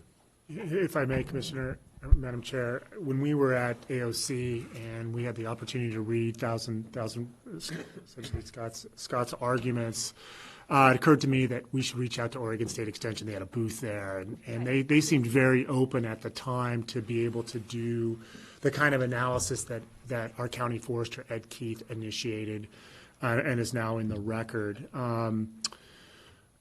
Zechariah's already talked about the disappointment because we thought we might be able to get something in the record from them. And I think the question for the Board of County Commissioners is, So, I mean, Thousand Friends of Oregon acknowledged, I mean, in their letter in November, they really acknowledged the Douglas County LUBA decision as it pertains to Douglas County's non-resource lands, legislative amendments. And Thousand Friends brought up a number of issues which we've addressed, we think, in terms of how it how it does or does not affect the county's housing needs, how it does or does not affect Goal 7 and natural hazards and wildfire, how it does or does not affect public facilities. And then we get to the salient issues, which is the resource land designations. And the question for the board is whether you feel that you can rely on this, we're land use planners, we're not agronomists or soil scientists, whether you feel it would be beneficial to have a third party visit these two areas. It'd be Squaw Creek, Canyon Estates, First Edition, and what's the second exclusive farm use? Meadowcrest. Oh, Meadowcrest Acres, thank you, sorry. I missed earlier, I think I said they had forest land. So those are the two areas, whether it would be worthwhile to have an agronomist or a soil scientist see those subdivisions for what they are and look at the NRCS soils and the fact that they've never been irrigated and presumably provide some evidence in the record that an elected official can rely upon to make a reasonable decision as to whether or not they think these lands are truly agricultural. I mean, obviously, Carol Macbeth has stated that, there's always this desire to hold on to these EFU, exclusive farm use zone lands, but these lands are unlike any others. That's why we've introduced them to the board. These two areas are in platted areas surrounded by other rural residential subdivisions with existing roads, with existing infrastructure. Now, we can say that and put that in the record, and we already have. It's whether the board feels like that's enough to provide a compelling argument to the extent you're supportive of this amendment to the Land Use Board of Appeals, or whether you'd like to rely on an additional third party. And it's that latter aspect. If you do, it's going to take us some time to identify a consultant that can do it and enter it into the record with enough time so that the board can consider it. But it's not something we can do immediately. But you're saying 60 days. Well, that's as a starting point. I was cautiously optimistic in late November that we might have something for you today. It didn't materialize, unfortunately. Well, it was the holidays. They gave us indications that this was something that they thought they could do. It was well within their expertise, and we found out last week that they had other priorities. So it was disappointing. Well, I guess the issue, of trying to look at this, whether it's farmable or not, if you just look at the photographs of them, it's a rural subdivision. Over half of the lots have houses on them. So you might be able to have gardens or big gardens on some of these properties, but is that farming if you have a half-acre garden on each of these lots? I guess the other question to me is that, in the end, we're going to get appealed on whatever we do.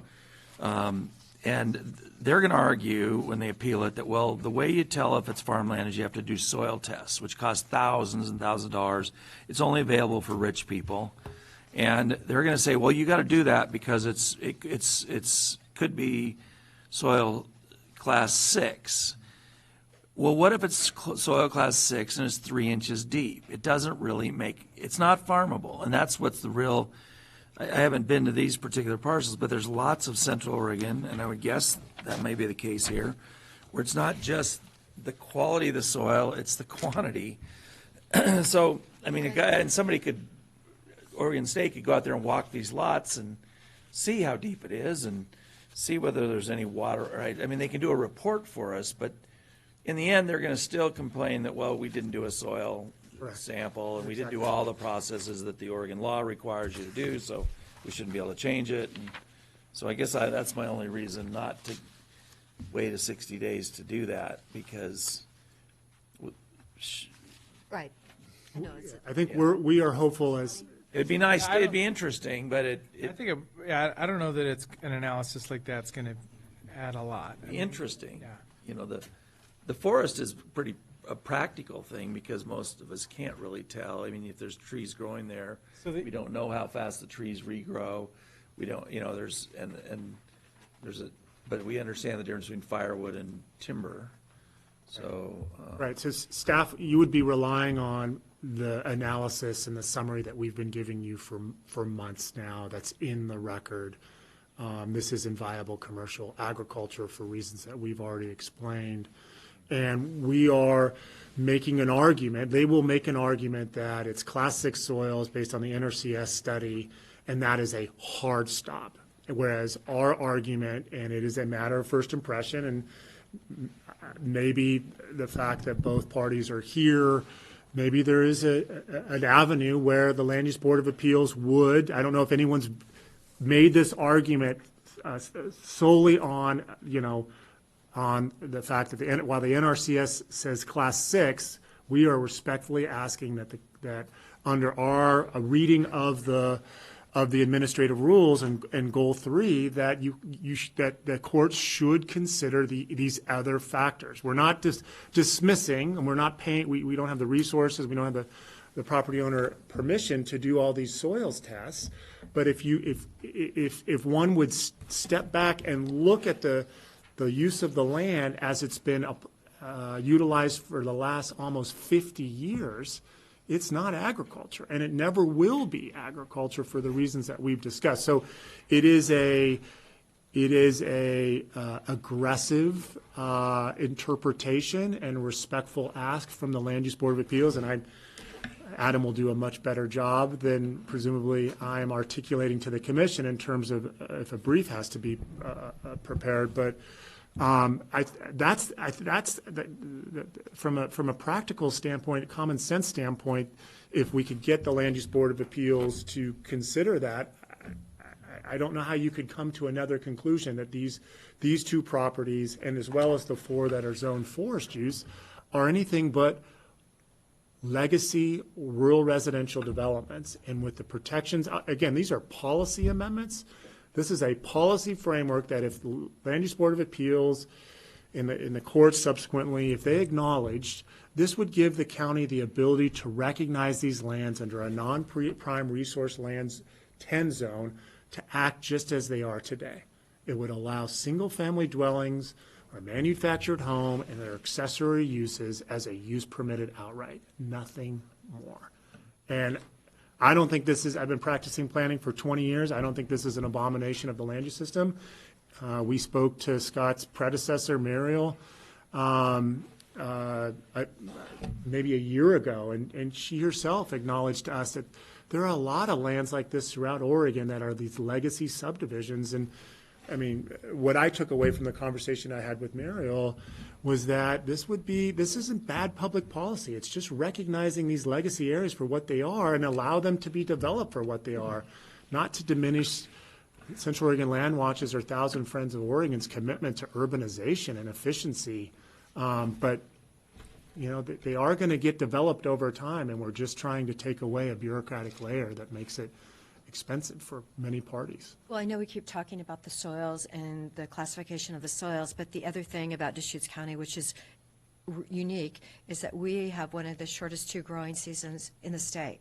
So irregardless of what is on that ground, and if it's only 2 inches or whatever, we have like such a short growing season that I really do believe that's very significant. That was one of the reasons why marijuana was put in greenhouses, because otherwise it freezes. It was, 7 this morning in Sisters, and no, it's absolutely true. We have short growing season. season. Things even in the garden here compared to most parts of the state. One other thing that I recalled when you were talking about the other effort in Douglas County that I think Thousand Friends probably realizes, but we want to, I think, make clear is that this wasn't. It seemed to me that Douglas County had a different goal when they were doing it with what they were doing in terms of changing the thing than we do. I don't see us as trying to develop economic opportunities the same way they were kind of developing economic opportunities. And we're just kind of conforming the zoning in our minds or the designations into what's there. Rather, I don't know it'd be interesting, actually, I'm going to ask if we have a written time period for more stuff to find out what the value of these lots are. But that isn't the driving factor in our county. It's really, it isn't. But it was, I think, in Douglas County that there was an economic opportunity. So, I mean, a suggestion for the commissioner's consideration is, I mean, the parties, the two primary parties, Thousand Friends, Central Area Land Watch, this is the second board hearing, of course. They provided testimony at both proceedings. For your consideration, and I'm jumping ahead of the case planner, so Zechariah, I apologize, but what I would ask you to consider, if you're comfortable with the way the record stands now, is I would consider closing the hearing, and then we'll schedule deliberations for a couple of weeks. Let staff get the findings to where we want them, so you can consider them for first reading. You can certainly keep the written record open if you'd prefer to see if anyone wants to respond to maybe the testimony that I've offered or the comments that I've offered this afternoon.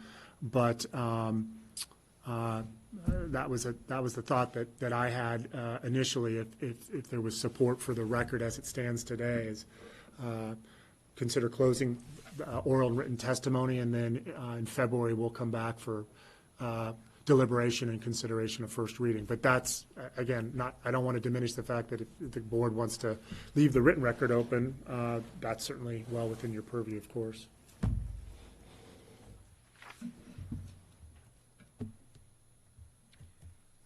My only thought is there are citizens, just like you mentioned, the community meetings around town that, if there was kind of a call to put something in the written record, we could get some more just letters, opinions. I don't know that there'd be substantive content for changing this package. So I'm just going through that thought process right now, thinking about the written record, if we would want to leave it open or not. On one hand, I think this package is starting to hang together well. It's a good, very substantive discussion. Maybe we don't.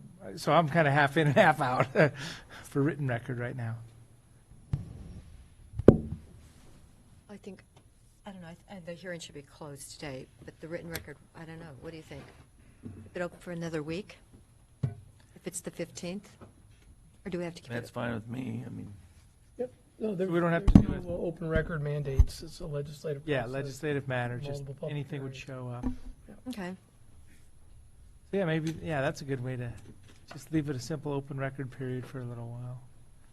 And then is it mandated, then you have the additional comments after that, or no, it's No, just it would open be for one written record? one date certain for anybody to submit anything. Okay. Yeah, Okay. I'm good with that. Yeah. Till next Wednesday, Yeah, I support a week then, that's fine. the 22nd at 5 p.m.?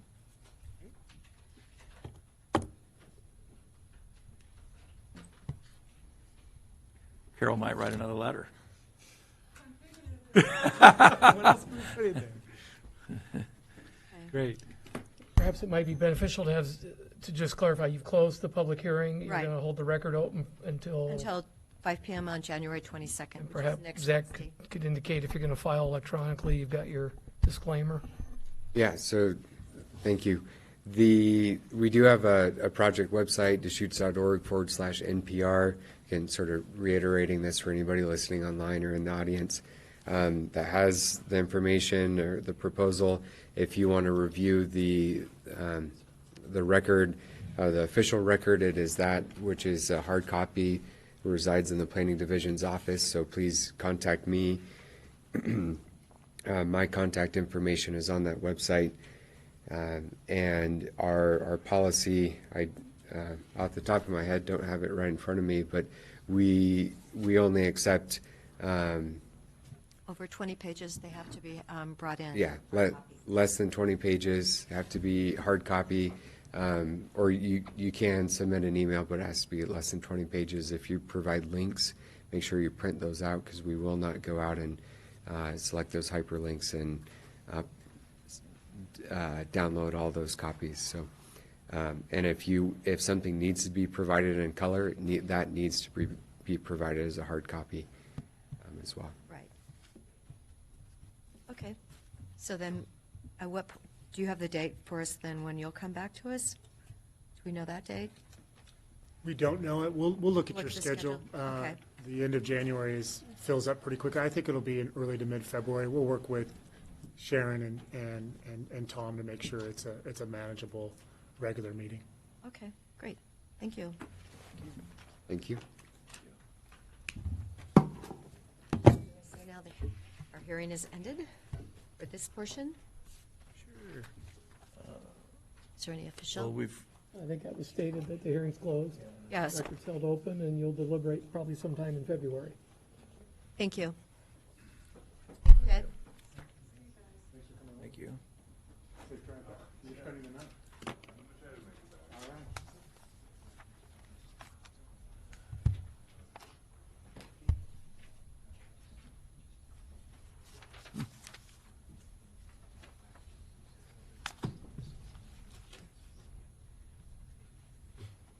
Other items?